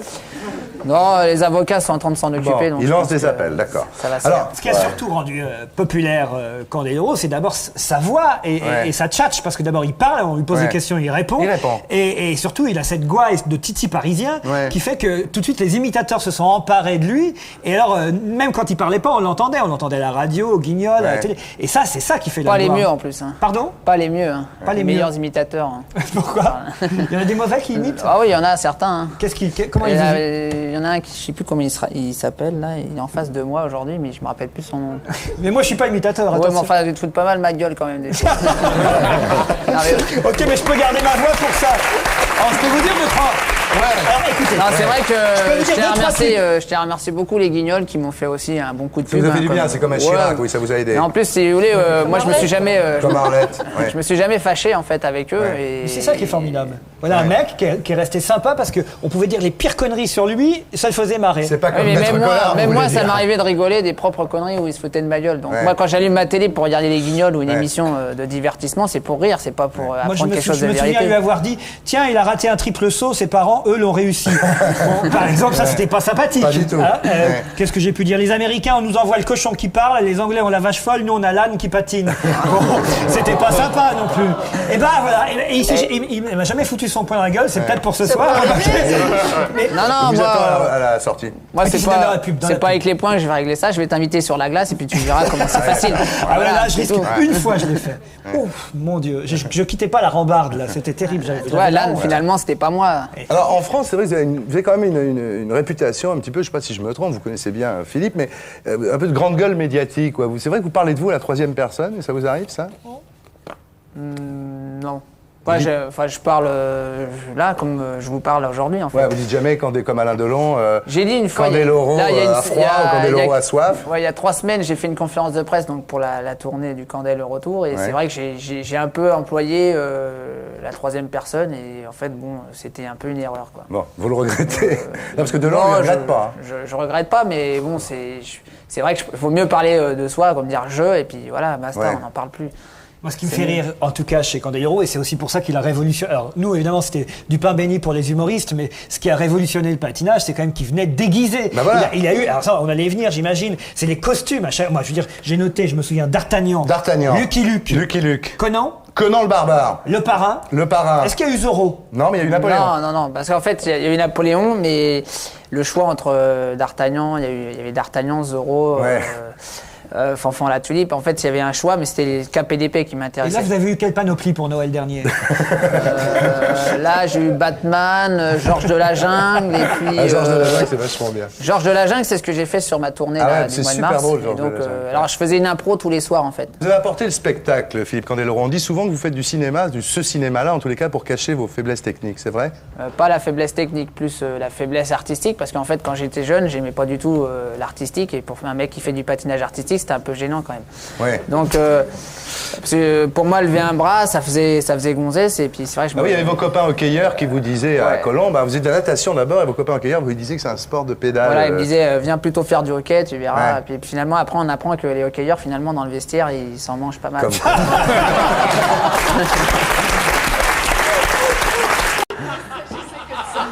À part ça, je vois pas. Mais, bon, mais vous voulez nous la donner?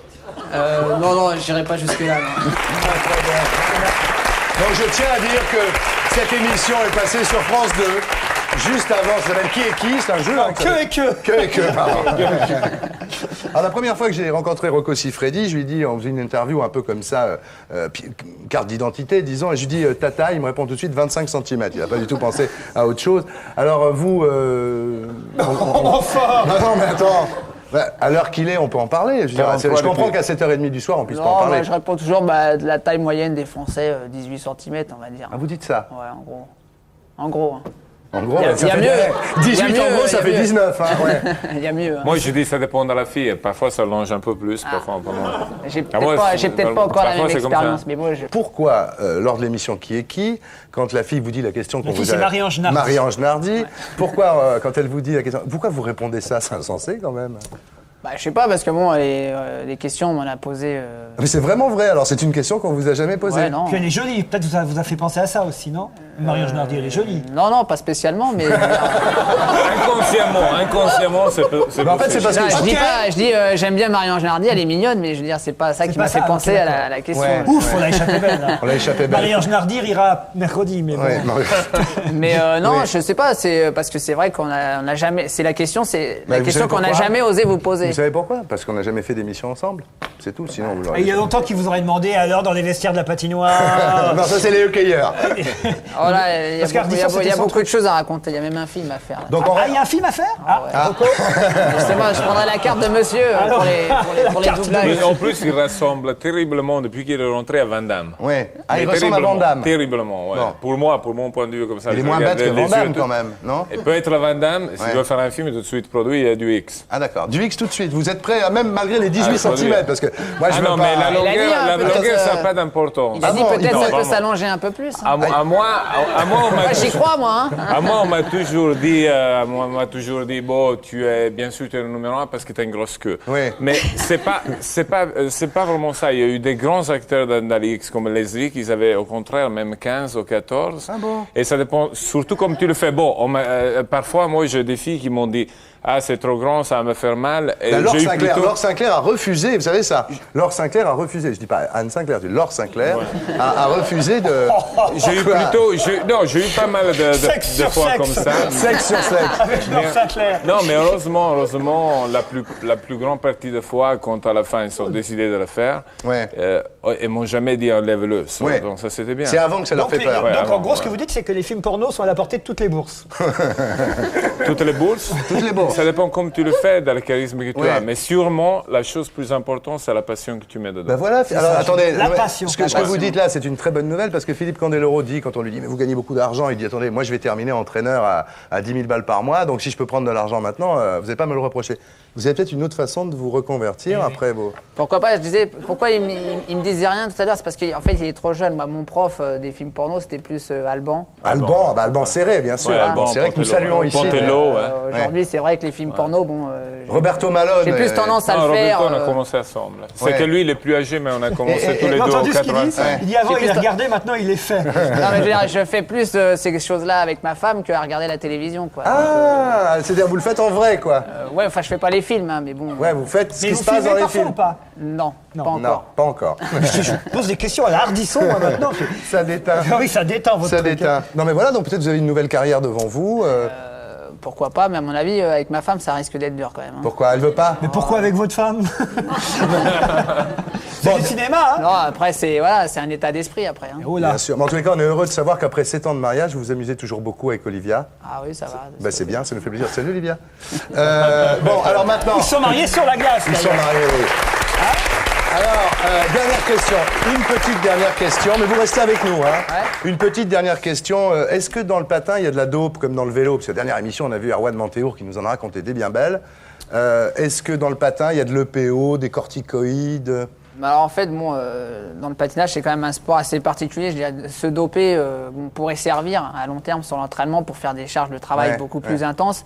Mais sur le moment de la compétition, là où il faut être le plus fort, c'est mentalement. C'est pas physiquement ni techniquement, parce que le mental fait tout en dernière. C'est le mental, c'est comme Rocco, c'est pas comme vous, c'est le mental qui Si on compte. a des les problèmes, plus. ça ne se lève pas. Hein. Ouais. On dit en napolitain, on dit le cazzo ne va pensiero. Ouais, le chat ne veut pas sortir. Non, ça veut dire la queue ne veut pas de penser. En napolitain, je suis nul. J'ai compris, le chat ne veut pas sortir. Dans le sens qu'il faut vraiment penser qu'il y a la belle fille qui est en face, rien de tout. Voilà, il faut oublier tout le reste. Ouais. C'est le mental. Donc Vous avez une tranche napolitaine, ça. Voilà. Vous avez, en tous les cas, vous avez des métiers basés sur le mental. Alors, Catherine Jacob, vous avez passé une bonne soirée avec moi, là. Oui. Vous avez appris plein de trucs, en tous les cas. Hein. 18, 25. Je ne sais plus quoi choisir. Voilà, maintenant. 32. 32. 45. D'accord. C'est pour ça qu'on bosse ensemble. Hein. Vous jouez C'est dans. pour joindre les deux bouts. Vous jouez dans l'Avare, donc à Chaillot, on l'a dit tout à l'heure, donc jusqu'au 20 juin, monté par Savary, vous jouez le rôle de Frosine, et donc déjà vous étiez ensemble dans le Bourgeois gentilhomme. Ouais. Vous l'aimez bien? Oui, je l'aime bien, mais je crois qu'il m'aime bien aussi. Bon, ça va, c'est une affaire qui tourne. Alors, au sujet de Frosine, quand même, il y a un truc, moi, une question que je me pose depuis que je suis tout petit. Donc, vous allez me répondre, parce que vous interprétez Frosine. Elle dit à un moment, j'ai le secret, elle parle des hommes, hein. J'ai le secret de leur chatouiller le cœur. Non, non. Mon Dieu, je sais l'art de traire les hommes. Je sais l'art de traire les hommes. Ouais. C'est bien. Ouais. J'ai le secret de m'ouvrir leur tendresse, de chatouiller leur cœur, de trouver les endroits par où ils sont sensibles. Bravo, vous savez le texte en tous les cas, on applaudit parce que... Et alors? Est-ce que... On applaudit, elle le joue tous les soirs aussi. Elle le joue tous les soirs. Pas non plus. Dites-moi, moi je suis toujours fasciné par la mémoire des acteurs de théâtre. Ce serait pas une pute, Frosine? Elle a quelques heures de vol, hein, c'est Pardon? sûr. Elle a sûrement quelques heures de vol. De toute façon, chez Molière, c'est pas compliqué. Il y a ou les soubrettes ou les bonnes femmes un peu freelance qui n'ont droit qu'à son respect. Les autres sont ou des bourges ou de la chair à canon. Voilà. Et Frosine, c'est une entremetteuse, donc c'est une pourvoyeuse de chair fraîche. Tiens. Donc elle gagne sa vie, donc elle a peut-être été vérifiée comment ça Donc se je passe. conseille à tous les enfants des écoles de relire l'Avare, parce que c'est pas mal finalement quand on y repense. ça peut s'appeler aussi une attachée de presse. Oui, oui. C'est quelqu'un qui vend quelque chose. C'est une entremetteuse, quoi. C'est quelqu'un Voilà, qui c'est une vend. attachée de presse, effectivement. Vous, on m'a dit que vous aviez des précieuses ridicules. Alors, vous avez aussi joué dans un film qui s'appelle Le cœur à l'ouvrage, une productrice de films porno. Vous imaginez? Vous avez déjà vu des productrices de films porno aussi jolies, vous, ou en général? Non. Est-ce qu'il y a des productrices déjà de films porno? Déjà, il n'y a que des producteurs. Ah, il n'y a que des producteurs. C'est pas très joli. Il y en a une allemande. Il y en a une allemande qui a 50 Productrice. sociétés. Oui, mais Pareil. ça, c'est une des plus vieilles. Oui, c'est ça, Ouais, elle a mais 65 elle produit ans. plus elle-même directement. Quand je vois des producteurs, c'est des gens toujours sur des le set. garçons. C'est plus ou moins des garçons et plus ou moins vieux. Bon, donc Catherine Jacob a joué une productrice de ciné porno hard dans Le cœur à l'ouvrage de Laurent Dussault avec Mathilde Seigné, qu'on aime beaucoup ici d'ailleurs, quelqu'un de formidable, Mathilde Seigné. J'aime bien ça. Et Marc City qui fait le réalisateur. En fait, c'est un film sur le cinéma. Le gars, il fait 15 films. J'aime bien sa sœur, excusez-moi. Non, c'est vrai, j'aime beaucoup ça. Mais nous, c'est Mathilde. Non, moi je ne la connaissais pas, c'est pour ça. J'ai vu elle est qu'il a très une drôle. sœur. Elle est venue ici, elle nous a fait mourir. Elle est très très drôle. Elle me plaît beaucoup, elle est très, sa sœur est très très sensuelle. J'aime beaucoup. Vous nous ferez une liste. Et puis... Donc, on va vous réinviter de toute façon. À mon avis, vous allez animer l'émission avec Laurent et moi. On se dit que vraiment on aurait tort de s'en passer. Tiens, quelques centimètres en plus. Voilà, c'est une famille du cinéma X qui font entre eux des films X. Et un jour ils disent on va faire un vrai film, on va faire un film pour de vrai. On va faire un film normal, romantique, voilà. En fait, c'est le hard, c'est le cul qui va produire le romantisme. Vous avez fait beaucoup d'essais, vous avez quand même vécu un peu dans le vrai X pour comprendre ce que c'est. Je suis partie d'un autre point de vue. Moi, je voulais être une femme d'affaires avec l'œil vitreux et un petit costard gris. De toute façon, la productrice de film X, c'est pas une femme d'affaires. Hein. Ah bon? Dans la réalité, l'affaire, c'est faire des films X qui se vendent. Donc, il faut être vraiment dedans, pas derrière, mais devant, presque devant la caméra. Hein. Ouais. Moi, je suis devant, derrière et voilà. Partout, Non, parce que par rapport... C'est même pas la peine de le dire. Non, parce que par rapport à mon... Bon, je suis un jeune producteur, donc je ne sais pas si je vendrai des films si je me mets que derrière. Ouais. Donc c'est ça vous mon mettez problème. devant et derrière. Bon, Rocco, on va se... On va se faire quoi? Non, on va... Pas tout de suite. On dit aux téléspectateurs qui suivent l'émission, on fera ça pendant le journal. Hein. Bon, alors, on vous salue, on vous dit au revoir. Et on accueille maintenant pour son hyperview Marie-Sara.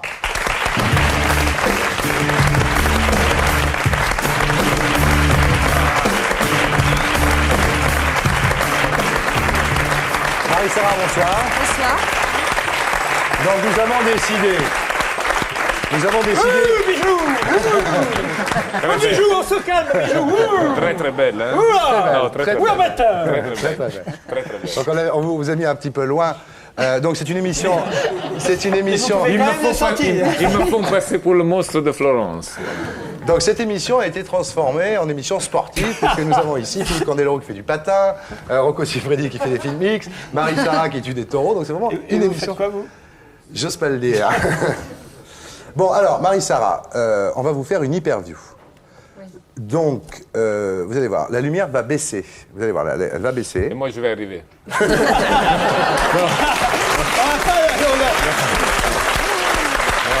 peu. Bon. Elle me motive. Ah ouais, ça vous le motivez, hein. Tant que vous baissez avec la lumière. Bon alors, est-ce qu'on peut baisser la lumière pour qu'il y ait un petit peu d'intimité, s'il vous plaît, Serge Calfon? Voilà, c'est mieux comme ça. Voilà. Je me sens mieux, oui. Et vos yeux sont top dans cette lumière-là. Là, vous êtes... Même les seins. Non. Rocco. Ça va, ça, je parle plus. Je parle plus. Bon. Elle est belle. Je suis pas joli. Il attaque carrément, oui. À la napolitaine, il le dit. Hein. Après tout, Henri Lecomte, il a déjà joué en double, non? Bravo. Bravo, Laurent Guier. Bon, non, on a voulu vous inviter parce que, si j'ai bien compris, Marie-Sara, c'est votre dernière saison? Oui, c'est ça. C'est ma dernière saison. Ça s'arrête quand? À Arles en septembre? Ça sera à Arles en septembre, lors d'une corrida d'adieu. Et là, je commence donc ma dernière saison. Vous voulez pourquoi vous voulez arrêter au sommet, quoi, c'est ça? Vous dites, oui, il y a tout un tas de raisons, bien sûr, personnelles, mais je voulais arrêter au sommet. Aujourd'hui, j'ai fait une carrière exceptionnelle, je ne peux pas faire plus. J'ai inventé un métier qui n'existait pas pratiquement. J'ai ouvert les portes pour des femmes. Et puis voilà, ça fait donc 10 ans que je taurais, ça fait même 15 ans que j'ai débuté. Et je suis au top niveau, et ça fait 10 ans que je me maintiens parmi les 10 premiers du classement, et je ne peux plus faire plus. Et maintenant, place aux jeunes. Sortir en pleine gloire. Oui. Je préfère. Puis vous avez votre fille aussi, il faut dire. C'est vrai voilà, que vous avez une petite fille de 3 droit. ans qui s'appelle Sarah Luna, c'est ça? Hein? Tout à fait, et donc j'ai plus vraiment le droit de me jouer la vie trop souvent. Bien. Donc je vous promets, vous savez que cette émission est réputée pour sa discrétion. Hein, c'est vraiment... Tu vas pas quand même lui demander combien de centimètres? Non. Pas du tout, non. Non, je voulais dire simplement qu'on sera discret sur la vie privée de Marie-Sara, parce que cette émission, c'est une émission discrète. On est des gens discrets ici. Vous pouvez la regarder. Quand même sexuelle. Elle est hétérosexuelle. Ouais, elle est hétérosexuelle. Ça, alors, bon, vous êtes, non, il faut le dire quand même, la seule femme torero ou torera au monde. Alors, il y a eu des femmes, il y a eu Conchita Sintron, mais il y a longtemps. Conchita Sintron dans les années 50, et j'ai été la première femme qui a fait une carrière vraiment internationale depuis Conchita Sintron. Et il y a plein de jeunes filles qui débutent maintenant, et d'ailleurs, la preuve en est à la Feria d'Arles cette année. Il y a deux nouvelles jeunes filles qui débutent, et donc j'ai vraiment inventé une profession pour les femmes. Vous toréez à cheval, parce que vous dites effectivement que si une femme prend un coup de corne dans le ventre, ça, effectivement, c'est pas bien pour enfanter plus tard, etc. C'est pour ça, parce que la preuve, si vous avez eu un enfant... Oui, non, il n'y a pas que ça. Je crois que la tauromachie à cheval est plus appropriée à la femme à pied. C'est très, très violent. Ça oblige la femme à avoir une gestuelle très, très masculine. Ouais. Et il y a une ambiguïté qui se fait plus. Le spectacle n'est pas le même, l'esthétisme non plus. C'est-à-dire que les toreros, ils s'habillent un peu en dentelle, avec des perruques et tout. Ils s'habillent en femme, les toreros. Ils sont un peu travestis, en fin de compte, donc, si tout vous en habillez étant très macho. Ouais. Et en plus, il y a un taureau qui est, lui, la force masculine, normalement. Donc c'est vrai qu'il y a une espèce d'ambiguïté avec un corps de femme. Vous dites que vous sentez entre vos jambes le cœur du cheval battre quand le taureau approche. C'est tout à fait émouvant, et c'est le plus beau de la tauromachie à cheval, c'est d'arriver à mener ses chevaux par le dressage et tout en douceur à de tels exploits et être complètement maître de la situation. Et ils sont artistes, on leur demande des facultés artistiques, du charisme, de la personnalité, du rythme. Enfin. C'est le cheval qui... Rocco, il a entendu taureau, il se dit ça y est, on m'appelle. Il a joué, il a dit. Vous avez joué un film Torero. Ouais, j'ai joué un film en Espagne, Torero. Ouais. Et j'ai eu une expérience. Bon, vous sentiez aussi le cœur du cheval entre les jambes? Non, je sentais plutôt. Non, je sentais un peu plutôt mon cul qui se serrait parce que j'ai eu. Non, attendez, j'avertis Marissa, il parle comme ça. Non, mais parce que elle va me comprendre. Oui, bien sûr, j'ai compris. Parce que de toute façon, j'ai fait un grand erreur. J'ai fait une grande erreur d'essayer de ne pas vouloir le stand. Un torero qui prend ma place pour le grand... pas de doublure. Et le mec, le metteur en scène, le pauvre Joe D'Amato, qui n'est plus là, il me dit Rocco, t'es sûr parce qu'on doit finir le film. Bon, pas pour moi, parce qu'on doit finir le film. Donc je rentre 300, je dis, de toute façon, c'est pas un grand taureau, c'était 380 kilos. Normalement, c'est pas des grands taureaux, mais ça peut faire mal. Ça fait quand même déjà très mal. Et donc je dis, je vais, de toute façon, je vais le tirer un peu, tu fais la prise des vieux, je m'y tire. Je vais le tirer, non, attends, je vais la tirer. Non, je vais dire, non. On en sortira. Non. Rassurez-vous, il est pareil avec l'aiguille ou François de Panache. Non, j'ai dit, je vais la tirer vers moi, donc je lui sifflais, je disais, viens ici, et il ne bougeait pas. Il était au centre, et c'est bizarre, parce qu'il m'attendait, donc... Bon, une fois que je sors au milieu de tout le monde... Non, je croyais qu'il venait... C'est ça, il s'est dit, putain, il y a Rocco, tu ferais Non, je croyais... Tous les taureaux entre eux dans les oreilles. Putain, 30 cm, 30 cm. Non, je croyais que... Il n'y avait pas un taureau qui voulait jouer. Tous les taureaux qui se tiraient. Alors? Et il est parti, il m'est venu de compte. Comme j'ai fait la première comme ça, c'est bien marché, il ne m'a pas attrapé la jambe. Mais comme j'ai perdu le truc rouge, j'ai couru tellement vite dehors, dans la caméra, on n'a pas réussi à m'attraper. Il me courait derrière comme un fou. Mais c'était une expérience de trouille terrible. Je ne sais pas comment tu fais. Bah oui, justement. On dit d'ailleurs, c'est le cheval qui porte les couilles, mais vous, on vous appelle quand même Doña Cojones. Oui, au Venezuela. Venezuela. Donc on ne peut pas, ici, on ne vous appelle pas Doña Cojones. Ça veut dire? Alors, me demandez pas toujours de traduire les trucs intraduisibles. Moi, je parle pas de vénézuélien. Mais je peux faire une question. Ça veut dire Madame Couille, quoi. Je pourrais faire une petite question. Toutes les femmes en Espagne, elles disent que faire l'amour avec un torero, c'est quelque chose d'extraordinaire. Les hommes, ils pensent la même chose pour vous? Tout à fait, oui. Pour une torera, on pense la même chose. Oui, tout à fait. Bien, regardez. Il doit être malheureux. Oui, mon gars, tiens. Nous allons lancer un appel. Et vous pouvez aussi le sang du taureau après? Vous lui coupez les couilles et vous mourrez? Non, c'est pas ça. Non, je coupe pas les couilles. Non, attends, mais ils font ça en Espagne. Non, ça n'existe pas, ça. Absolument pas, non. Ils nous ont dit qu'ils font ça en Espagne. Non, mais ça, c'est pas vrai. Croire n'importe. Tu avalerais n'importe quoi. Plus ou moins. Bon alors, je peux poser une question? Mais bien même. C'est ça l'interview, Philippe. Moi, je vais être un peu plus soft. Je voulais savoir si vous étiez déjà pris un coup de corne. Non, plus soft. Tu confonds avec Hillary Clinton. Non mais bon, surtout pour les jambes, je suppose. Non, beaucoup de chutes, parce qu'à cheval, effectivement, le pire, c'est la chute, puisque le taureau peut faire tomber le cheval, tout simplement. Alors j'ai eu pas mal de fractures, oui. Mais coup de corne, vraiment, non. Et vous avez déjà joué à Interville? Peut-être lui demander d'animer Interville pendant qu'elle arrête le... Et on cherche en plus sur France 2 quelqu'un. Sur France 3. Sur France 3. Voilà, tiens. Voilà. Rocco Siffredi et Marie-Sarah. Pour animer Interville sur France 3. Avec les vachettes, bien sûr. Avec les vachettes, tu mets Rocco Siffredi et Marie-Sarah au milieu. Je te plaît, les pauvres vachettes. Mais comment c'est venu cette passion? C'est une vraie vocation, c'était un coup de foudre. J'ai vu une corrida, j'avais 14 ans. Et là, je suis sortie des arènes et j'ai décidé que ça allait être ma vie. Incroyable. Vraiment. Ouais, vraiment qu'elle n'était pas dans le truc au départ, vraiment. C'est incroyable. Voilà. Alors en 91, vous avez fait votre alternative. Alors c'est quoi l'alternative L'alternative, c'est quand on devient docteur en tauromachie, en quelque sorte. D'accord. On est reconnu donc par les professionnels, par le public, et on rentre vraiment dans la cour des grands. Voilà. On devient Il y a vraiment Conchita professionnel. Sintron, là, qui habitait au Mexique, qui n'était plus apparue. Femme de Léon Sintron. Voilà. Qui n'était plus apparue depuis 40 ans. Elle n'était pas apparue en public depuis 40 ans, ouais, oui. C'était la première fois qu'elle se remontrait. Et en plus, pour elle, donner le flambeau à une autre, c'était incroyable, puisqu'elle était très star. Elle avait tué 2000 taureaux, Conchita. Hein. C'est une... Ah ouais. Ah non, mais attends, c'est des drôles de gonzesses, hein. 2000 taureaux. Combien de taureaux vous avez tués? Non, moi j'en ai tué moins. 100 taureaux. 1000. 100 taureaux. On reste dans le tennis. Non, 1000 taureaux. Marie-Sarah, 1000 taureaux à peu près. Moi, oui, à peu près. Un peu moins. Un peu moins de 1000 taureaux. Bon, et là, alors, donc votre carrière devient effectivement ce qu'on sait. Et là, je suis désolé d'en parler parce que je vous ai promis d'être discret, mais je suis obligé de le dire, c'est pas méchant. Vous rencontrez Henri Lecomte. C'est pas méchant du tout. Non, c'est pas méchant, mais je sais que c'est vrai. C'est difficile. C'est normal, elle vient de dire qu'elle aimait les bêtes blessées. Et donc vous rencontrez Henri Lecomte, et alors là, quand on vous voit, on comprend, remarquez. Henri Lecomte, le lendemain du jour de la rencontre, il vous demande de vous épouser, quoi. Il vous demande votre main. Tout à fait, d'ailleurs je l'ai épousée. Mais c'est fou, vous avez dit oui tout de suite, vous aussi? Oui, tout de suite. Ouais. C'était le coup de foudre, là? C'était le coup de foudre, oui. J'adore les coups de foudre. Vous savez, dans cette émission, il y a à peu près 1 ou 2 coups de foudre. Il faut dire qu'il avait mal au dos à cette époque-là, et il lui faisait de l'acupuncture. Et alors bon, et là vous avez commencé aussi à triompher non seulement dans les arènes, mais dans la presse people.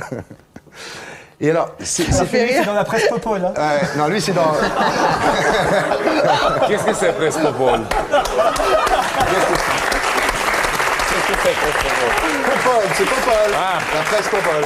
La presse Popol, c'est, disons, des journaux de prestige. Non, mais c'est surtout, c'est surtout votre vidéo qui vraiment, d'ailleurs, que je salue ici, parce que c'est un de mes magazines préférés. Quoi? Haute vidéo, vous connaissez pas? Haute vidéo, c'est le Père Noël, ça? Oui, c'est ça, oui, exactement. C'est une sorte de Père Noël. Vous connaissez Haute vidéo, vous? Oui, bien sûr. Bon, c'est peut-être pas le type qui connaît pas, hein, quand non, mais toutes les pages sont collées, vous ne pouvez plus les lire aujourd'hui. Si, là, quand on l'achète, on peut le lire, c'est après.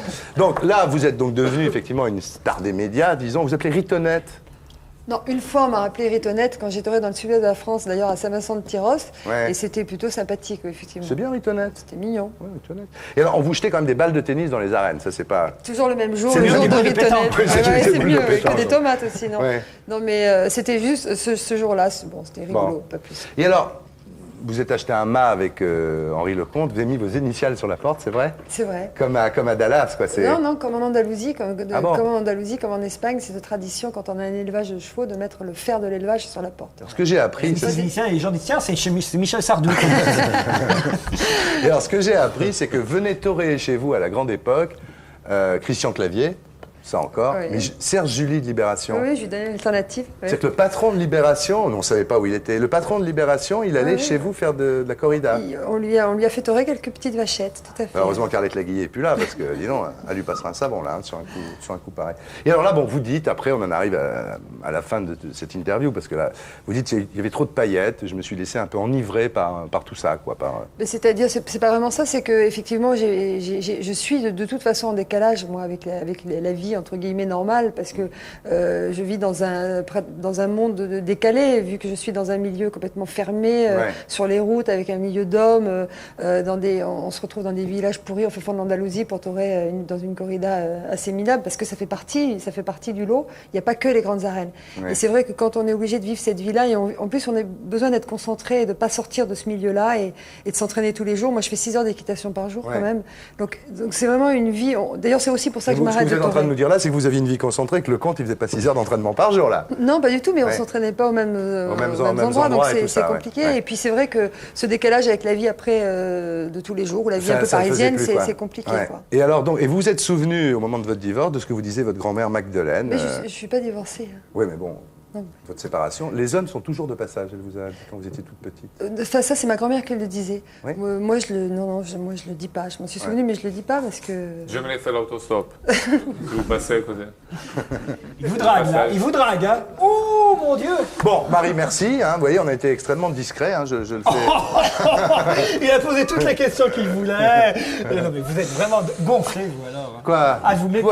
Pas du tout. Et donc maintenant, avant de passer à la suite de l'émission, avant d'accueillir Marc Jolivet, on va regarder un extrait de son spectacle. Ça s'appelle le Digicode, Magnéto. Les digicodes. Bon, maintenant, c'est la mode, il y en a partout. Pourquoi pas? Mais les codes, ils sont pas obligés de les changer tout le temps sans nous le dire. Au début, dans mon immeuble, quand ils l'ont installé, ça allait très bien. Leur premier code, c'était 14-18 et 39-45. Tout le monde rentrait, je le reconnais. OK. Mais au moins, on s'en souvenait, vous comprenez? Parce que alors maintenant, ils ont changé le code, là. Comment? Ah, si, ça y est, le nouveau, je me souviens. 1844, voilà. Maintenant, moi, j'ai des trucs mnémotechniques pour me souvenir. 18, c'est la taille de mon sexe au repos, et 44 quand je suis en érection. Donc, facile de s'en souvenir, c'est assez rare. Sauf quand t'es bourré. Enfin, je veux dire, bon, tu ne te souviens pas toujours de ton code. Bon, alors, Marc Jolivet, ce sketch là qu'on vient de voir, le Digicode, il est dans votre spectacle qui commence le 15 avril à la Renaissance. Absolument. Et qui s'appelle Le Meilleur d'eux. Oui, parce que... Tant qu'à faire en même temps. C'est-à-dire, comme Marie-Sara, je me suis rendu compte que j'étais le meilleur. Ouais. Et que, en définitive, j'étais arrivé un petit peu au sommet de ma carrière, à ce niveau-là. Et je me suis dit que c'était bien de ne pas mégoter et de dire le meilleur. Le meilleur. Bien sûr, c'est de l'humour. Oui. Vous aussi. Oui. Ah, bon. C'est une tueuse, c'est une tueuse, Marie-Sara. C'est une matadora, elle a tué 1000 taureaux. Eh bien, je vous le dis, Marie-Sara, vous avez le droit, continuez, c'est bien. Je vais vous montrer un document, vous allez voir si vous êtes toujours... Peut-être vous faire changer d'avis, Magnéto. D'accord.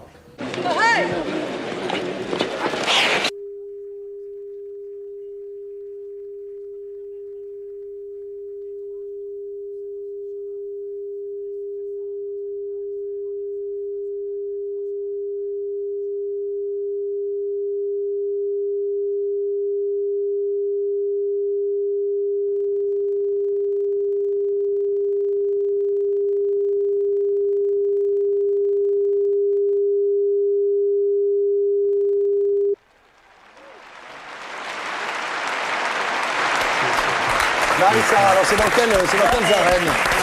Si je peux me permettre un truc, des trois, je trouve que le plus salaud, c'est le cheval. Parce que de laisser faire ça à un autre animal, c'est vraiment dégueulasse. Il n'y a pas de solidarité animale. Franchement. Ouais. C'est dans quelles arènes? Ces images, c'était à Nîmes pour mon alternative. Ah, c'est l'alternative dont on parlait, c'est en 91, c'est ça? Tout à fait, oui. Oui, d'accord. Vous dites, si je ne tue pas le taureau, il me tue, de toute façon. C'est ça, la raison, je veux dire, ou la justification? Non, pas du tout, non. Je sais pas, j'ai peut-être dit ça un jour, mais non, c'est comme ça, le taureau doit sortir mort, parce que ça fait partie du rite et de la loi de ce spectacle, de ce jeu-là, mais effectivement, on pourrait ne pas le tuer. Ça serait une autre forme de tauromachie, comme il y a au Portugal. Au Portugal, ils ne les tuent pas. Et ce que je pratique beaucoup aussi comme tauromachie. Et qu'est-ce qu'ils font, alors? Après, en fin de compte, c'est la morue, là-bas, c'est le bacalao, c'est... La viande, pas trop, mais la morue, alors là, ils y vont. Sérieusement, non. Non, mais ils les tuent après, c'est lâche. Alors quoi, sérieusement? Vous éprouvez un vrai plaisir? Moi, je voudrais...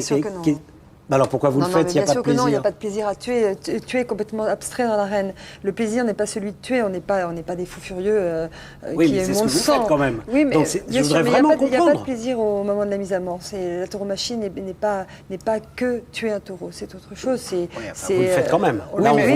Ce qu'il faut dire en plus, si je peux me permettre, c'est que... En plus, un truc Marie, pardon. Oui, un truc qui est très rigolo, c'est qu'en Espagne, la tauromachie dépend du ministère de l'Intérieur. Et il y a une loi qui dit que autant... Chez nous aussi, c'est Place Beauvau. Aucun taureau n'a le droit de sortir vivant des arènes. C'est aberrant, d'ailleurs. Et quand un taureau... C'est une loi franquiste, en même temps. C'est complètement aberrant. Et quand un torero refuse, par exemple, de tuer un taureau, qu'il craque, qu'il n'a plus envie, ça peut arriver, il va directement en prison. Alors ça, c'est complètement aberrant. C'est pas possible, ce que vous nous dites là. Il y a une amende énorme. Oui. Ah oui, alors tirez, je retire. On peut effacer ce que j'ai dit tout à l'heure. Il n'y a pas de problème. Ah ouais, non. Non, mais ce qu'il faut savoir quand même, Marc, pour être tout à fait au courant du débat, c'est que Marie-Sara dit « J'adore les animaux ». C'est-à-dire que vous aimez les animaux. Ça n'a rien à voir. Mais bien avec du poivre, du sel, de la moutarde. Et quand elle était petite, Marie avait... Vous aimez les hommes aussi? Oui. Mais je les tue pas. Ah, merci. Ouf. Quand Marie-Sara était petite, elle avait peur des chevaux. Donc c'est vrai que c'est assez compliqué finalement sur le plan psychanalytique. C'est être toute petite, avoir peur des chevaux, aimer les animaux, aller tuer des taureaux. Par contre, les bêtes se vengent parce qu'elles ne peuvent pas boire du lait de vache. Mais vous... Les bêtes se vengent. Et ça vous plairait pas d'aller en prison, justement? Je trouvais ça génial. Non, mais sérieusement. En tant qu'artiste, vous venez, vous dites, je refuse de le tuer. Et là, d'un seul coup, ça fait une pub extraordinaire. Ça peut encore m'arriver. Vous voyez, le truc génial. Attendez, tiens, voilà. Vous refusez de tuer le taureau. Voilà, tiens, voilà une idée, Marc Jolivet. Pour la dernière. Voilà, il y a les caméras. Et les caméras de France 2 sont là. Pub et tout. Et après, Thierry vous reçoit. Alors là, ouais. Mais vous savez qu'il et vous allez en prison. Il y a un taureau qui a été gracié à Nîmes il y a très peu de temps, là, au mois de février, et qui a été gracié, qui est rentré vivant au corral avec les arènes debout qui l'ont applaudi. C'était un moment très émouvant. Vous tueriez des taureaux, Candeloro? Non, je crois pas. Non. Et vous, Rocco, vous tueriez des taureaux? Je préfère la torera, moi. Pas la tuer, mais je préfère beaucoup plus. Il est comme ça. Oui, c'est ce qu'on appelle une déformation professionnelle. Tu comprends pourquoi il a réussi dans le Non, quand je vois le taureau, je m'imagine elle qui tue le taureau. Toute petite femme comme ça, très jolie, qui tue des taureaux. En même temps, c'est la belle et la bête, c'est très beau. Non, mais je veux dire, c'est très excitant. Ouais, c'est dans ma tête, c'est très excitant. Alors justement, tiens, Marie-Sarah, imagine la force qu'elle met dedans. Est-ce que c'est pas uniquement un plaisir personnel? C'est-à-dire, vous avez déclaré, on ne vit jamais autant que lorsqu'on côtoie la mort. Bien entendu, ça, tous les gens qui prennent un peu des risques le savent, et nous les premiers en faisant cette émission. Est-ce que...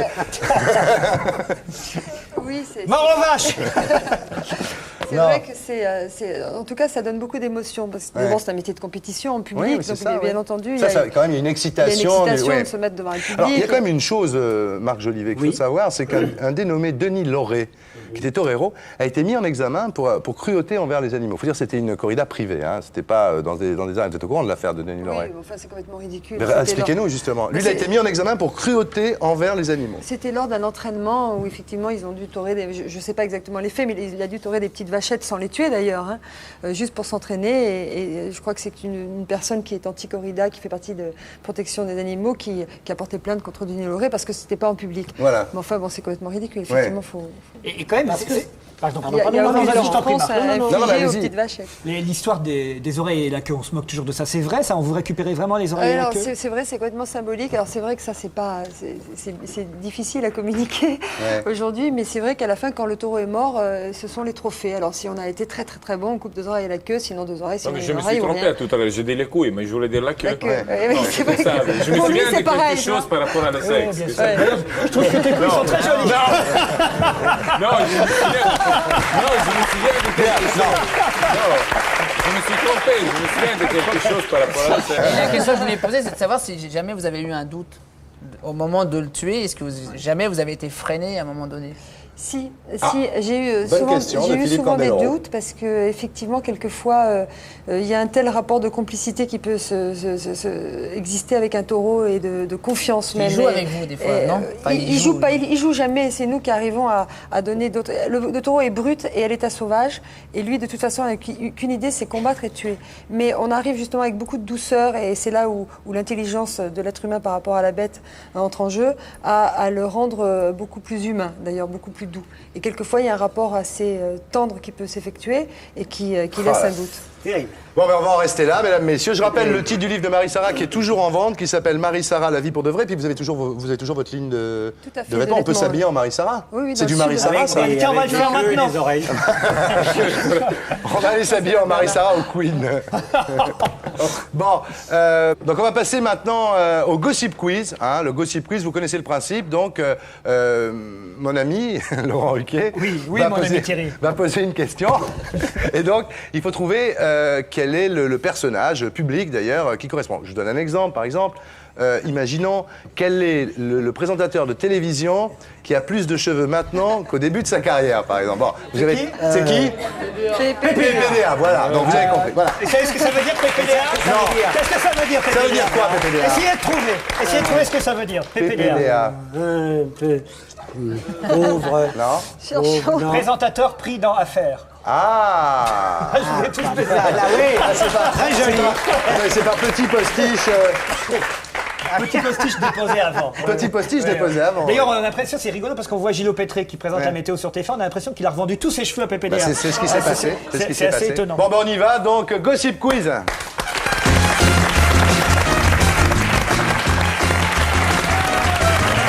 le Gossip Quiz, alors, Laurent. Allez, tiens. Alors, attention. Hein. Là, je suis sûr que c'est Marc Jolivet qui trouve la réponse. C'est ça. Allez, j'y vais. S'il faut envoyer des forces armées terrestres au Kosovo, je veux bien prêter ma voiture. Je veux bien prêter ma voiture. Qui suis-je? Qui suis-je? Ah, qui suis-je? Oui, c'est ça, c'est toujours qui suis-je. Oui, oui. On aurait pu l'appeler. Qui prêterait ça? Bravo, Jean-Marie Le Pen. Bravo, monsieur. Ah, oui, pardon, oui, je n'avais pas fait. Pardon, oui, les arbres et tout. Il a quand même tout un arsenal dans son coffre. Oui, tout à fait. Très bien, continuez alors. Les Anglais m'ont à moitié amnistié, mais je ne sais pas encore si c'est la partie Pine ou la partie Hocher. Ouais. Pinochet. C'est beaucoup plus facile, ça. Ouais, tout le monde a répondu, même vous. Non, même pas moi. Moi, je suis sportif. Allez, plus facile, beaucoup plus facile. J'ai dû demander à ma grand-mère de faire des économies, sinon on loue une Mercedes et on l'emmène au Ritz de Paris pour lui fêter son 100e anniversaire. Bravo, Le prince Charles. Bravo, madame. Force est de reconnaître que nous avons un public formidable. Et d'ailleurs, pour la prochaine émission, je propose qu'on vous mette tous dans le public et qu'on mette le public autour de la table. Depuis qu'on sait que Lionel Jospin veut faire vérifier tous les tunnels, mon avocat m'a conseillé de me planquer. Christine de Viéjoncourt. Ouais. Oh là là. C'était trouvable. Oui, c'était trouvable, mais elle est hard quand même. Comment voulez-vous que j'ai la clé de la paix au Kosovo? On ne veut déjà pas me donner celle du minibar. Ah oui, ça... Qui suis-je? On ne veut pas me donner la clé du minibar. Qui suis-je? Qui est-ce qui est Boris Yeltsin. Bravo, monsieur. Bravo. Quel public. Ah, ils sont bien. Quel public. Alors là, c'est pas un nom que je vais vous demander parce que c'est plutôt une devinette. Le mari de Céline Dion, Mornay, lui a fait l'amour pendant 1 heure et sans Viagra. Comment? Ça, c'est pour vous, Rocco. Avec un nom, hein. Avec une piqûre sur le glande. Non. Eh bien, écoutez, je peux vous dire comment. C'était le week-end dernier, en France, dans la nuit de samedi à dimanche, entre 2h et 3h. N'êtes pas sans avoir remarqué. Pas sans avoir remarqué qu'on a changé d'horaire. Bah, je sais très bien. On a perdu 1 heure. On a perdu 1 heure. C'est plus Ce qui facile. n'est pas le cas aujourd'hui. C'est plus facile dans ce sens-là, parce que la dernière fois, Chevènement a fait la gueule, il venait de se réveiller, on lui dit tu vas dormir 1 heure en plus. C'était assez dégueulasse. Allez, une dernière, si vous voulez. Oui, Grâce à moi, la Suisse est désormais plus connue pour ses montgolfières que pour ses cerfs-volants. Qui suis-je? Non. Picard. Bravo. Voilà, merci. Bravo, merci Laurent. Encore une. Oh non, je pense que... Non. Ou alors, si vous voulez celle-là, je vais porter plainte contre le parc Euro Disney parce que j'ai eu l'idée de rétrécir mon public bien avant eux. Ah ouais, c'est... qui a rétréci son public, Bruel. Bruel, par exemple. Vous pouvez mettre qui vous voulez. Oui, remarquez, ça marche avec plein de gens en même temps. Hein. Mireille Mathieu. Mais c'est mieux Bruel. Catherine Lara samedi dernier. Bon, voilà, merci à tous. On a passé une très bonne soirée, tous ensemble. Marie, à bientôt. Philippe, à bientôt. Marc, donc à la Renaissance à partir du 15 avril.